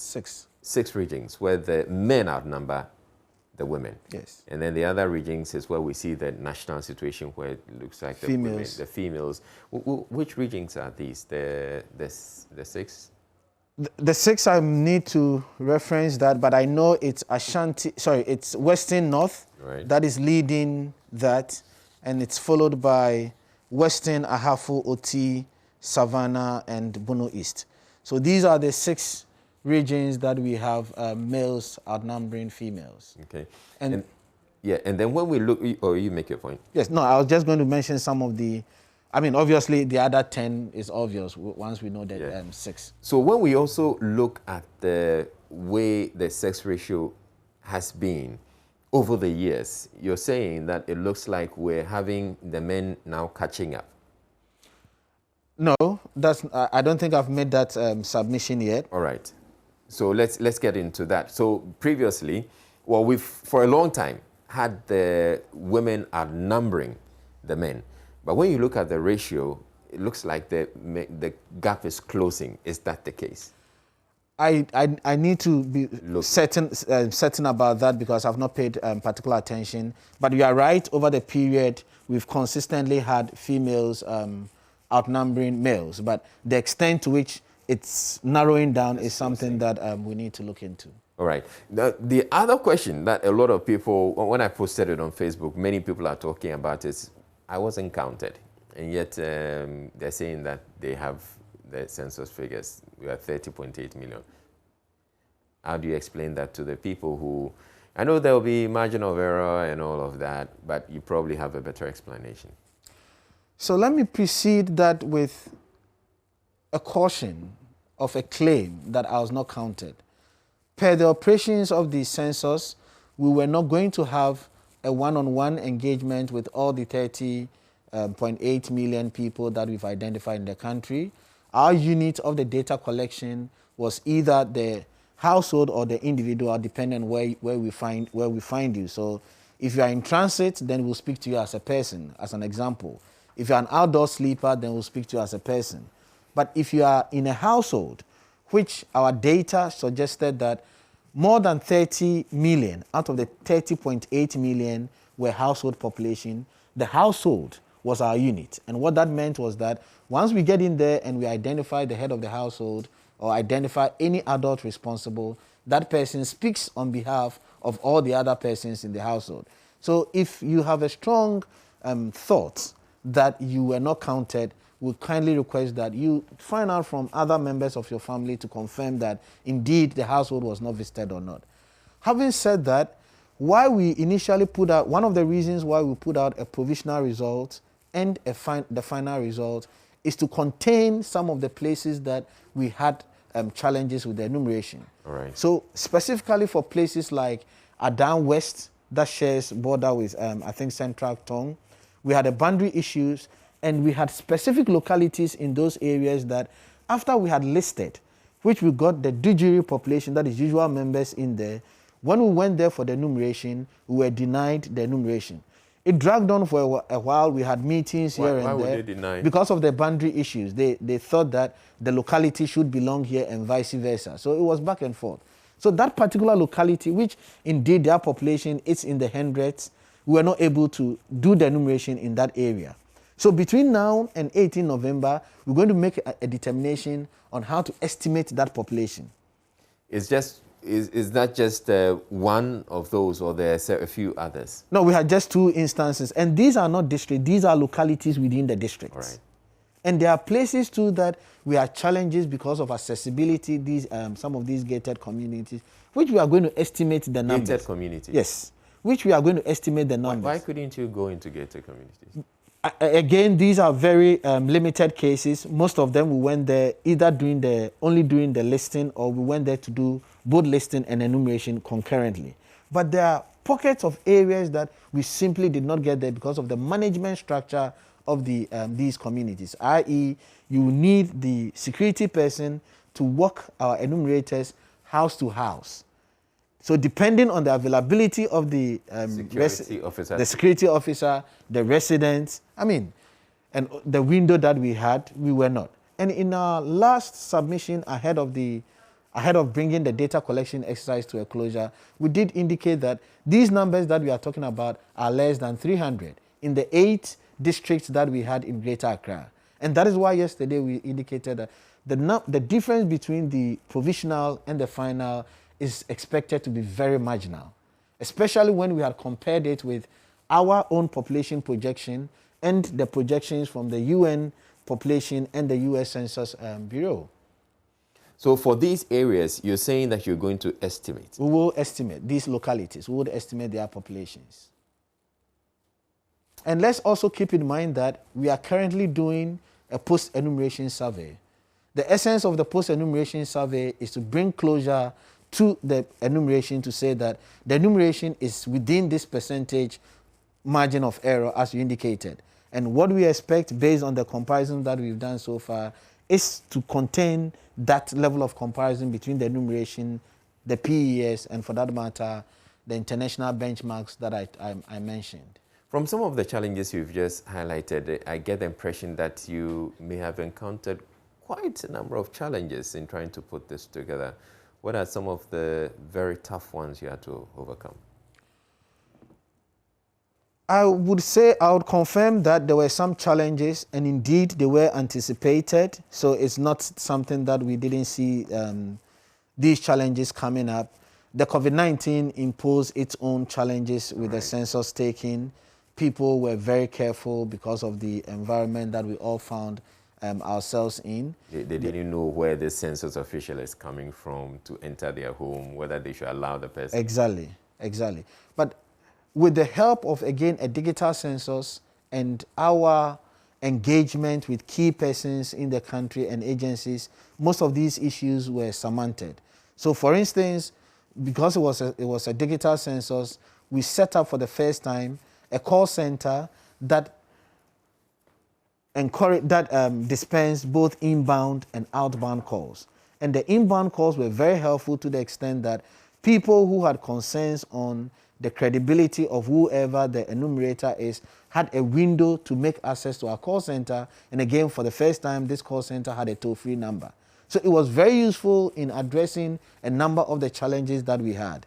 When we had challenges with the foreign community, we had a close working relationship with the Ghana Immigration Service, especially in the Ghana East District, which helped in resolving some of the challenges that we had. Indeed, with the gated communities that I talked about, we had to go to the level of the regional minister for Greater Accra to get some conversation or some strategy to see how we can get into these gated communities. So yes, we did have some challenges, but thankfully we surmounted all of them. All right, so what next? We're expecting the final report on in November, and then subsequently you're talking about a whole lot more that we should expect to be released. So between now and 18th of November, we're going to put out there what we call proximity analysis. So essentially, we're going to do three levels of analysis where we're going to compare the distances between residential units and essential services. So it's going to tell us on the average the distance between somebody's residence and a health facility, somebody's residence and an educational facility, or a financial institution, or a market for that matter. And we're also going to do the analysis between essential services, how far apart are hospitals within a particular geographical area, how far apart are banks within a geographical area. And then from a security point of view, we're going to estimate the distances between different residences. And that is what we call the residential segregation. And we're looking forward to doing this analysis between now and the 19th of October. So on the 19th of October, we're going to put out that report, which is essentially proximity analysis based on essential services and residences. Then on the 18th of November, we'll put out the general report, which will have the final numbers. As I indicated, we're going to have thematic reports. You'll recall that the census questionnaire had 11 modules. We're going to go beyond the 11 modules and have 23 thematic reports, which we're going to put out there between May 2022 and December 2022. So some of the thematic areas would be education, economic activity, persons with difficulty in performing activities, housing, migration, sanitation. And we don't limit it to only the 11. That is why we have 23 of them. We're going to begin to look at the relationship between the census data and the Sustainable Development Goals. And that is why yesterday, the report that we launched, we had the three logos down there, the African Agenda 2063, Ghana's Coordinated Program, and the SDGs. So the thematic report will look at how the census data speaks to these development goals, the Africa Agenda 2063, the Ghana Coordinated Program, and the Sustainable Development Goals. And we're going to do some selected analysis, like gender analysis. That is where we're going to better appreciate the conversation of the implications of females outnumbering males and how that compares with other socioeconomic indicators. Then, over a 2-year period, we're going to do analytical reports. And we're looking forward to doing 80 of these analytical reports, which we're going to roll out 20 of them on a 6-month basis over the 2-year period. From my point of view, what persons in Ghana should make adequate use of is the interactiveness that we are bringing on the use of the census data. So we're going to have on our website what we are calling a statistics compiler. So you can go on our website, select whatever variables that you are interested in, and see how they play out within your own locality. So even if our reports are restricted to some kind of analysis, as an individual, you don't need any statistics background. You can simply go to our website and then see how the numbers will play out. And obviously, we're going to put these in, we're going to put these things out spatially. So we're going to have the atlases and put the micro data out there for further analysis. At what point do we compare the population growth that we have in Ghana, for instance, to, let's say, a South Korea? I mean, the time is now. Now that the release that we did. The data that's available now, Yes. Is that enough for us to do that kind of comparison and say, vis-a-vis development? So two things here. One is cross-country analysis in terms of population growth rate. Yeah. And what we put out there yesterday, we can easily do the cross-country analysis in terms of the population growth rate. So yesterday, we put out there that the population growth rate between 2010 and 2021 was 2.1. How does this compare internationally with South Korea and other countries? Then the other question is the population growth rate vis-a-vis development. And this is where we're going to get into and the indicators that you're going to use for development. So as we speak, in the second quarter of 2021, our GDP grew by 3.9. So if you want to compare population with GDP as an indicator for development, you can do that now. Yeah. But if you want to compare the population growth rate with, let's say, poverty, vulnerability, and so on, these are the analysis that we're going to further do when we are doing the thematic and the analytical report. I know the census figures are something that the businesses are really keen on, laying their hands on. How soon can this become available to businesses that may be interested, because they will probably want to use that for planning and all of that and developing products? Again, I'll say the time is now. As I indicated, what businesses really need is the data that we're going to put out there on the 19th of October, the proximity analysis. So as a business person, what you are interested in is where I want to site my business, what are the characteristics of the persons living there, and what are the other amenities there. So you want to site your business in, let's say, Adabraka. You'll be interested in whether there's a bank close by so that people can easily access the bank. You'd want to find out whether there's a health facility, whether there is an education there, so that you see the extent to which people can take up whatever commodity that you are putting out there. So the businesses for now, I think, should put themselves forward and say that, Ghana Statistical Service, can you do A, B, C, D for us? All right. And we are thinking about having a business hub where we're going to engage the businesses to come and tell us their needs in terms of what business they want to cite, and then we'll provide the needed data. Of course, at a fee. Indeed, that is what we're looking forward to doing, because this is a specialized data that we want to put out there. And this will be definitely at the aggregated and anonymized level.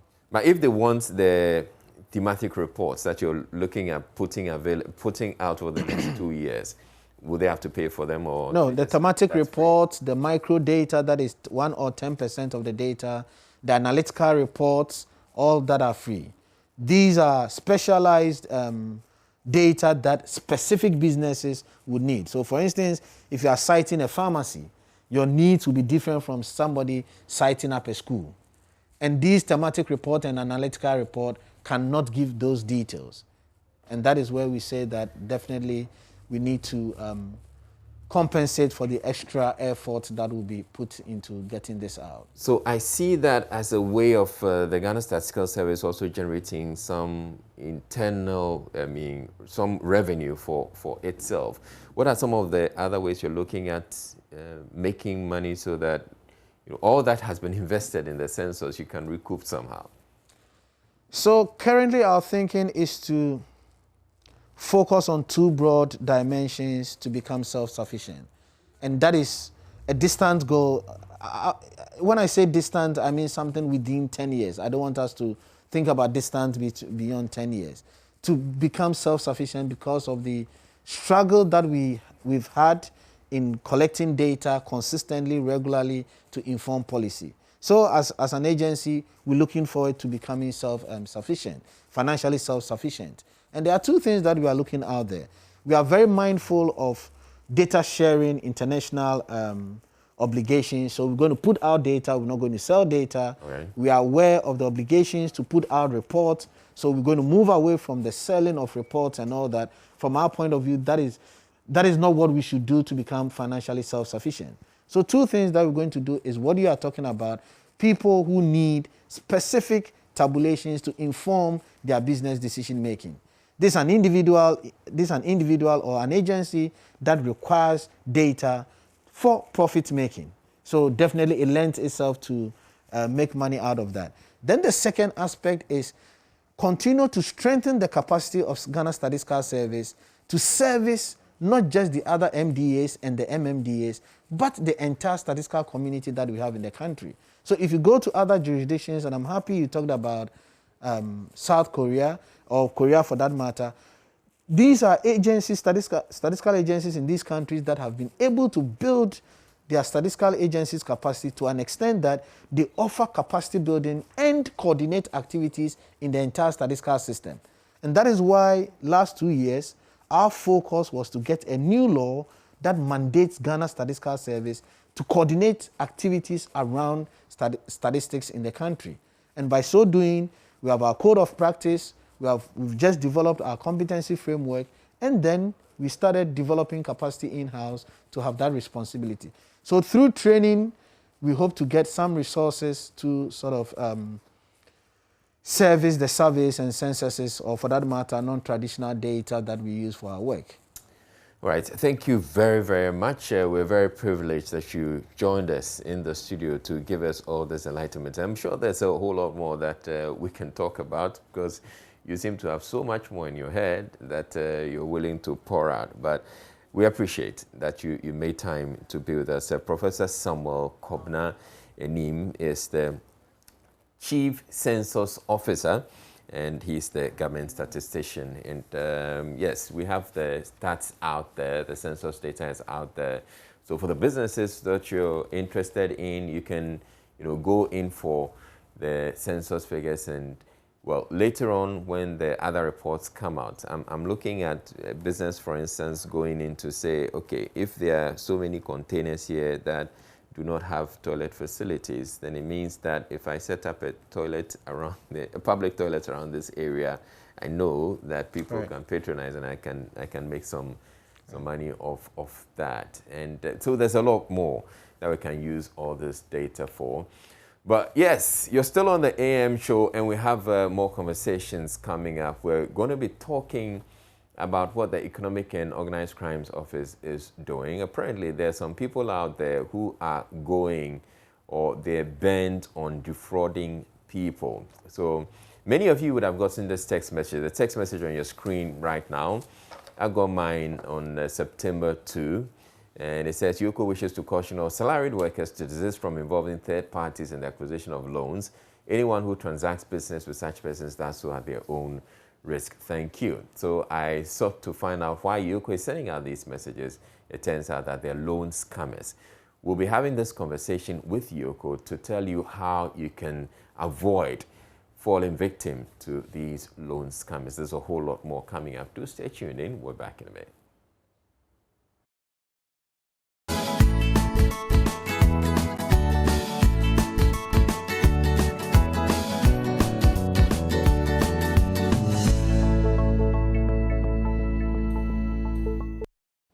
All right, so we're continuing with our the AM show, and next up we're having the conversation about Yoko and what Yoko is doing to try to stop all those people who we call them loan scammers. They're out there, and they're trying to come for your money. Yeah. And Yoko says they're not going to allow that to happen. So thank you very much, Yoko, for wanting to do that. But it started with a text message. I'm sure you got the text message too. Yeah, so there's a text message going around to salaried workers about getting a loan. And the thing is that we're in times where people do need, extra money and extra income. Yeah. So if you have people reaching out to you with a modicum of credibility, then you feel like, okay, maybe this is something I should do. However, the interesting thing when you see some of these messages or you follow through with some of these things is when somebody who is offering you help, offering you a loan, offering you a scholarship, or offering you something asks you for money. I mean, that should be the point at which you're like, no, I'll pay for the registration, I'll pay for the forms, I'll pay for that. Like, I don't have money, I'm trying to get a loan, how will I, you know what I mean?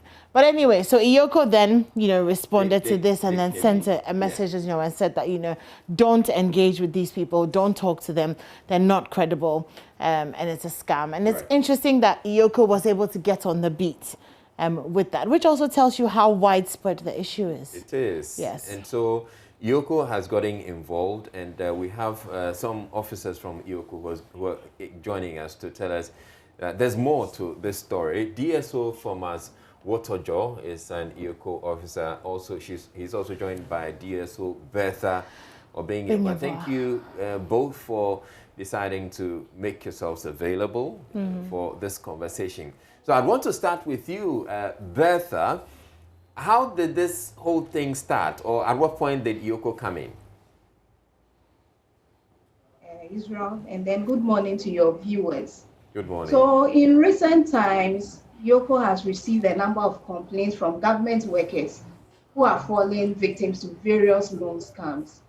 So based on the complaints, analysis have been made, and we realize that the scammers are targeting workers on government payroll, that is those who receive their salaries from the Controller and Accountants General Department.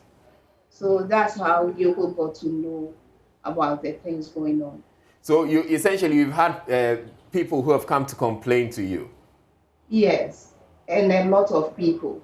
Oh, when you say a lot of people, how many do you mean? Give us an idea.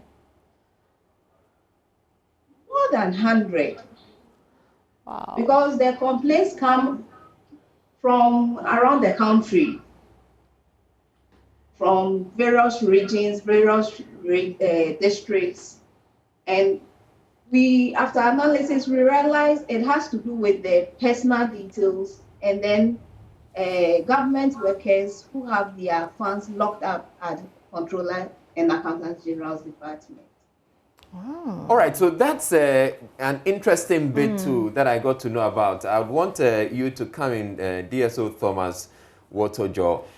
How do they go about this thing when it comes to people whose salaries are locked up at the Controller and Accountant General's Department? All right, thank you, Israel. Yes, the office has received a number of complaints, as my colleague has said. Having analyzed this complaint, it became clear that these scammers are targeting workers on government payroll. Now, we've identified two modes of operation of these scammers. These are what we call the lockup funds scam and the personal details scam. So with the lockup funds scam, the scammers are targeting workers who have some monies locked up with the Controller and Accountant General's Department. So for instance, a newly employed government worker may have his or her salary delayed for some months. And when Controller starts paying his salary, all the arrests are not paid at once. So this money becomes the lockup money, which sometimes the worker have to follow up on in order to have it paid. This is where the scammers take interest. They are able to get a list of workers who are in this particular situation. Once a scammer gets the name, I want to find out how are they able to get to know exactly this list of people whose funds have been locked up? Yeah, we are still investigating. We are still investigating that. So at the appropriate time, the full details will come out. As of now, we are looking into that aspect as well. Oh, all right. What kind of details are they able to access? Apart from the fact that these people may be on the list, are they able to access their contact details, phone numbers, addresses? How do they actually even just get in touch with these people? Exactly. So they get access to the names of the staff and then his contact. So once they get this contact, they place a call to the government worker, introducing themselves as a worker of controller. So hold on, so these people, they just don't send text message, they call actually. So I'm actually looking at one of the modes of operations of the scammers, which is the lock-up funds scam. All right. There are other modes which we will dive into later. All right. So yeah, let's continue with the locked-up funds scam. All right. So, like I was saying, once the scammer gets the list of a government worker, the name and contact of a government worker, he places a call to the government worker, introducing himself as a staff of controller. He then informs the government worker or the would-be victim that he can help him retrieve his lockup funds as controller. He then informs the victim of how much he will charge for that facilitation service. Which is usually how much? Well, it depends. Normally, it is pegged at a percentage to the lockup funds. So it may be 30%. So which means that DSO Waterjo, which means that the scammers also have access to how much you are owed by the Controller General. Exactly. Wow. Okay. Exactly. Right. So they are able to convince the government worker to believe that the easiest way to retrieve the lockup funds is for the government worker to acquire a loan so that the lockup funds will be used to offset that particular loan. Once the government worker is convinced, he proceeds to acquire this loan. The scammer then demands for his fees. Sorry, again, acquire this loan from where? From any financial institution. Right, okay. Yes. So once the government worker acquires the loan, the scammer demands for his fees, threatening to stop the process of facilitating the retrieval of the lockup funds if he is not paid. Right. So normally, out of fear, the government worker would yield to his threats and then pay the money in the hope that he will get his lockup funds. Unfortunately for the worker, once he pays that money, the scammer vanishes and the worker is left with a loan on his pay slip to pay. So this is how the lockup funds scam largely works. DSO Waterjo, are there brackets of salary that these scammers target? You know, is there a minimum amount of money owed by the Controller General to the worker that the scammers target? Oh, not really. They normally actually target government workers who are having difficulty accessing their lockup funds. So once they're able to get a list of government who have difficulty accessing their lockup funds, they try to push their scam on them. All right. So from what you've told us so far, essentially, they'll help you to get the loan. Once you get the loan, you're supposed to pay them their fee. Wait, are they helping you to get the loan? Essentially. They are not really helping you to get the loan. Okay. They actually don't work as controllers, so they can't help you. No, however, they're able to convince you. Yeah. They're able to convince you that they can help you through maybe some documentations, etc. They may show you. Once you are convinced, they then play on your intelligence to go for a loan. Oh, so you will go for the loan? Yes. So once you get that loan, they demand their fees from the loan with a lot of threats. That if you don't pay them, they are not going to fast track or facilitate the retrieval of your local funds. So then you pay them the fees, and then that's it for them? Yes, they disappear. Have you been able, have you been successful in apprehending or getting the police to apprehend any of these people at all? Well, these are new trends we are observing. So actually, we are now investigating a lot of the complaints we've received. We just want to sensitize the public against it whilst we do our investigation. That's how come we are out there telling the public about these scams. So the other one you're saying is when they send you the text message. And can you explain that for us as well? All right. When we come in Israel, all right. So that is what we call the personal details loan. So with this, you keep receiving text messages, and all government workers can relate to that. Especially on Sundays, you can get as many as 50 text messages. 50, asking you to come for a loan at a reduced rate. Wow. Yes. So when you call them to acquire a loan, they then take your personal details. That is your ID card, your name, and all those things. And then a controller has introduced e-payslip platform where staff log in to check their payroll and then give a mandate to third parties to do deductions on their payroll. So when they are assisting you to acquire the loan, that is the relationship officers of the various financial institutions, they take these details from the workers and they help you to acquire the loan.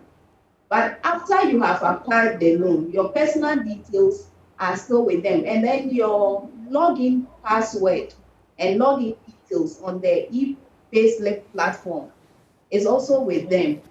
So after you have paid up the loan, after so many years, you only receive your message from your e-payslip and you notice deductions have started on the payroll again. Meanwhile, you have not gone for any loan anywhere. So that's how the personal details scam is all about. And it takes a number of years before they start. So you might not even remember the financial institution officer that you gave your personal details to. So that's how it happens. Yeah, thank you very much, DSO Bertha Obenyeboa. Incidentally, we have someone on the line who has fallen victim, and he's joining us. They're joining us to tell us what their story is. So let's get onto the phone now and get to hear from this person. Yeah. All right. Good morning. Good morning, sir. All right. It's fine if you don't want to mention your name because of the circumstances of your story. So, but you go ahead and tell us your story. Yeah, I'm a victim myself. I was there one day and I received a call from somebody who said he works as Controller and Accountant General. From her, and he told me everything about the amount that is on the computer that is standing. Is that from her end? He said he works as a Controller and Accountant General. And so, according to her, she's sitting behind the computer and mentioned my staff ID, everything, which shows that it's me that he's talking about. I was shocked when he even gave me my staff ID. And he tells me the money that the controller is supposed to pay to me. And it's true, I had a promotion over, I think, 2006. To date, that promotion amount was not paid. So when he mentioned that, I was also happy to cooperate with her. Then later he asked me, before I can get the money, I have to open accounts. so that they can do it as like a loan. I asked him what bank, and he said they have their own bank. So he mentioned the bank to me, I forgot the name. They are operating with a certain bank. So they mentioned the name that if I want the loan, we will facilitate everything through that bank, and I'll take the loan so that later they will pay my money to the bank, and that will be the addition. I'll get my money back. So I call her back, I think in a few hours, and I asked her, what is my full name? Because he wasn't able to mention my full name. He mentioned just part of the name. He was not able to mention. I asked him, where do I work? Exactly. He couldn't even give me. I said, you were scammed. Then he said, no, I should take my time. You give me the details that I needed. Then I say, no. I go back and I say, no, if I follow, maybe he can even get some of my documents and my details. So I stopped all the transactions, and that saved me. Otherwise, by this time, they are taking everything from me, or maybe. Right. Okay. I have a quick question for you. So they offered, they get in touch with you. They kind of have access to some of your personal details, and then they ask you to go for a loan. But how? What's the correlation between going for the loan and them getting access to this money? Or are they using your personal details to then go for a loan? How does the exchange of... All right, okay, so the line has dropped. But dear Bertha Ovenyabwa, I'm sure this is very familiar to you. Yeah. So as the victim was saying, they told him in order to get the funds, he has to open an account and then apply for a loan through that bank. So that's how they go about it.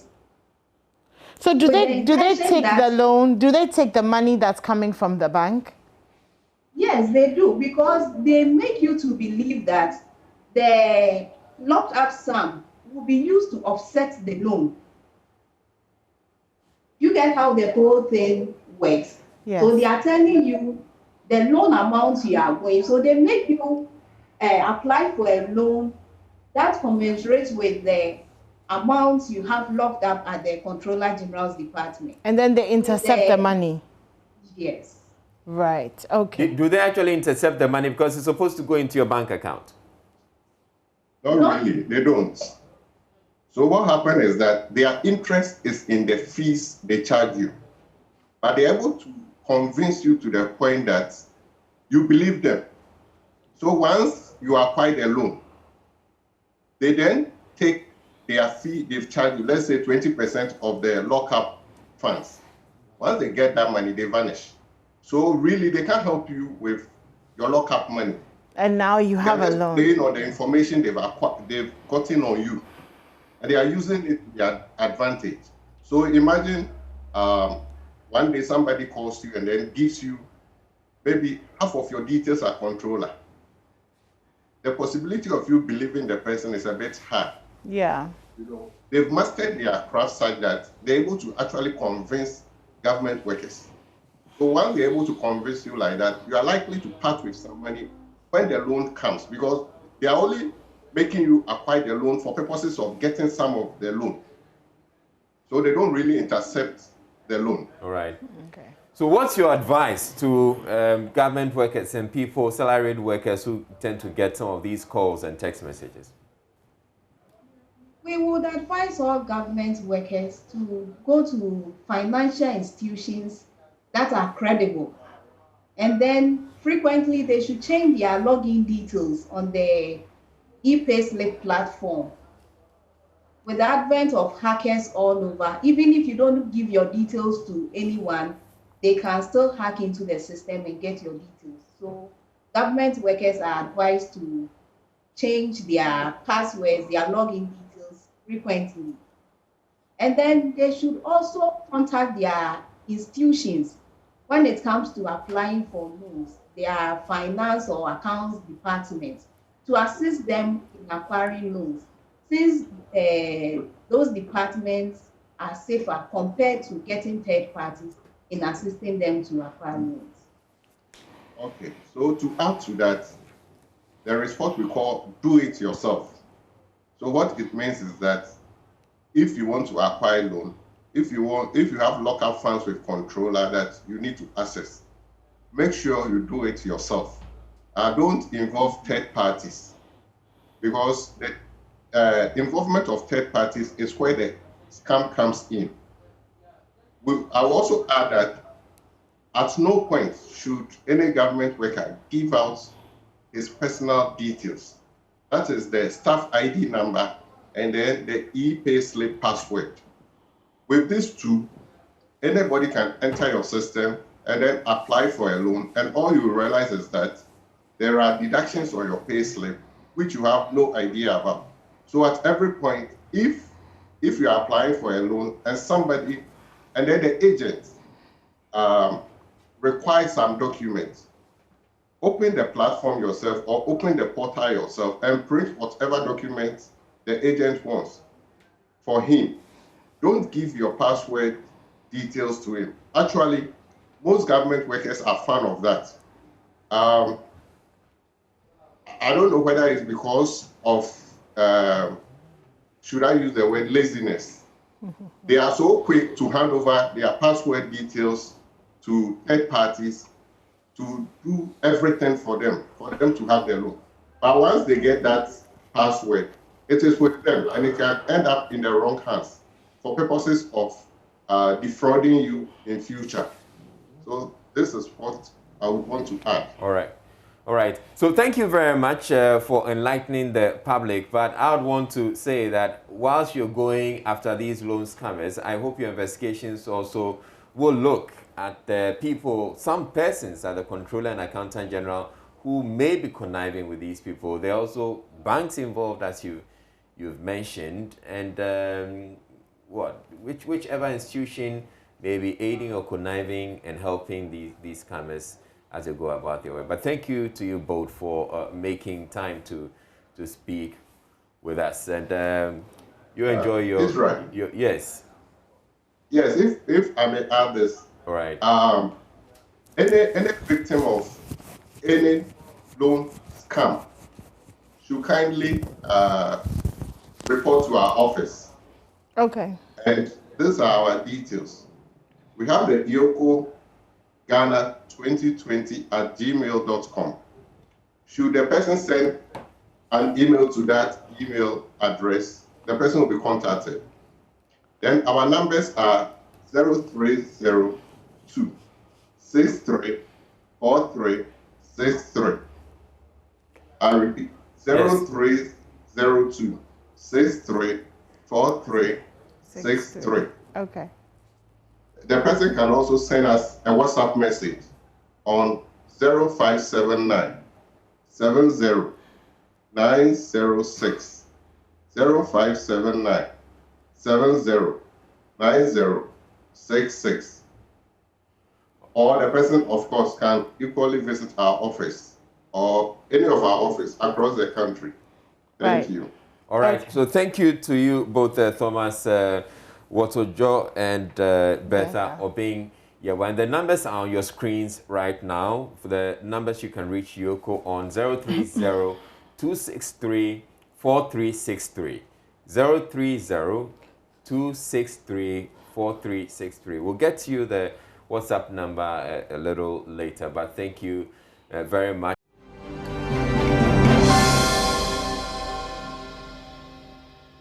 Up next, we're talking about state of play. Yeah, so Evans Mensa and the squad usually come to you Thursdays at 2 p.m. And today they'll be talking about the MMDC nominations with a simple question: competence or party loyalty? It's at 2:30 on all our social media platforms, JoyNews on TV and Joy 99.7 FM. And Evans is joining us on Zoom to give us a little bite of what it will be like this afternoon. Hello, Evans. Are you there?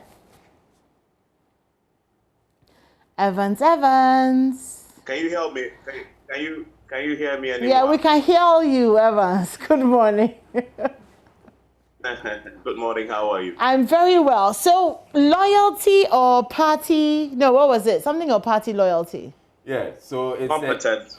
Competence or party loyalty? Yeah. So what are you guys talking about? Are you just going to assess that, or share your opinions, or what? What do we have to look forward to this afternoon?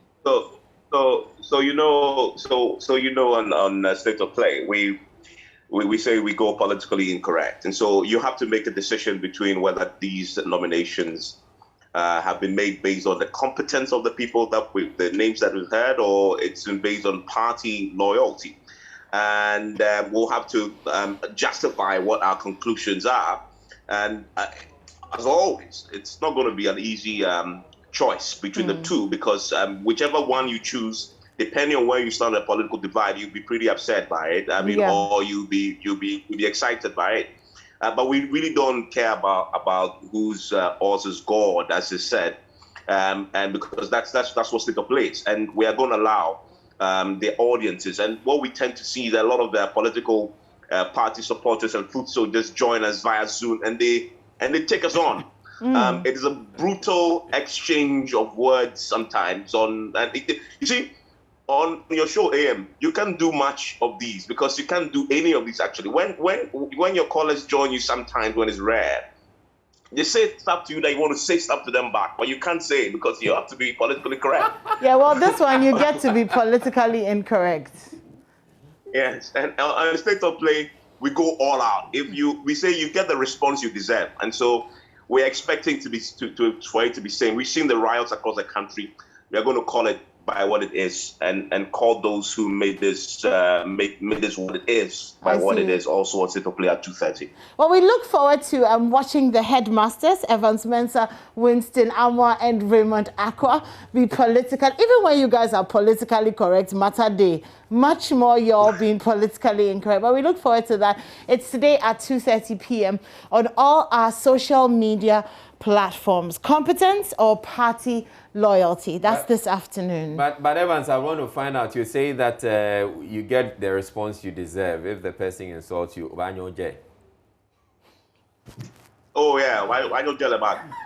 It's just room for all. You can't do that. You can't do that. I dare you can't do that. Okay, well, that's this afternoon. Shall we take a break so that IB can come and do some showbiz? Well, yeah. All right. Thanks very much, Evan. So we're looking forward to State of Play at 2:30 p.m. And it's on our social media platforms. JoyNews on TV and Joy 99.7. It's not on TV. It's not on radio. Yeah. So just make a date on our social media platforms. Yes, please. We're taking a break. IB is up next with Showbiz.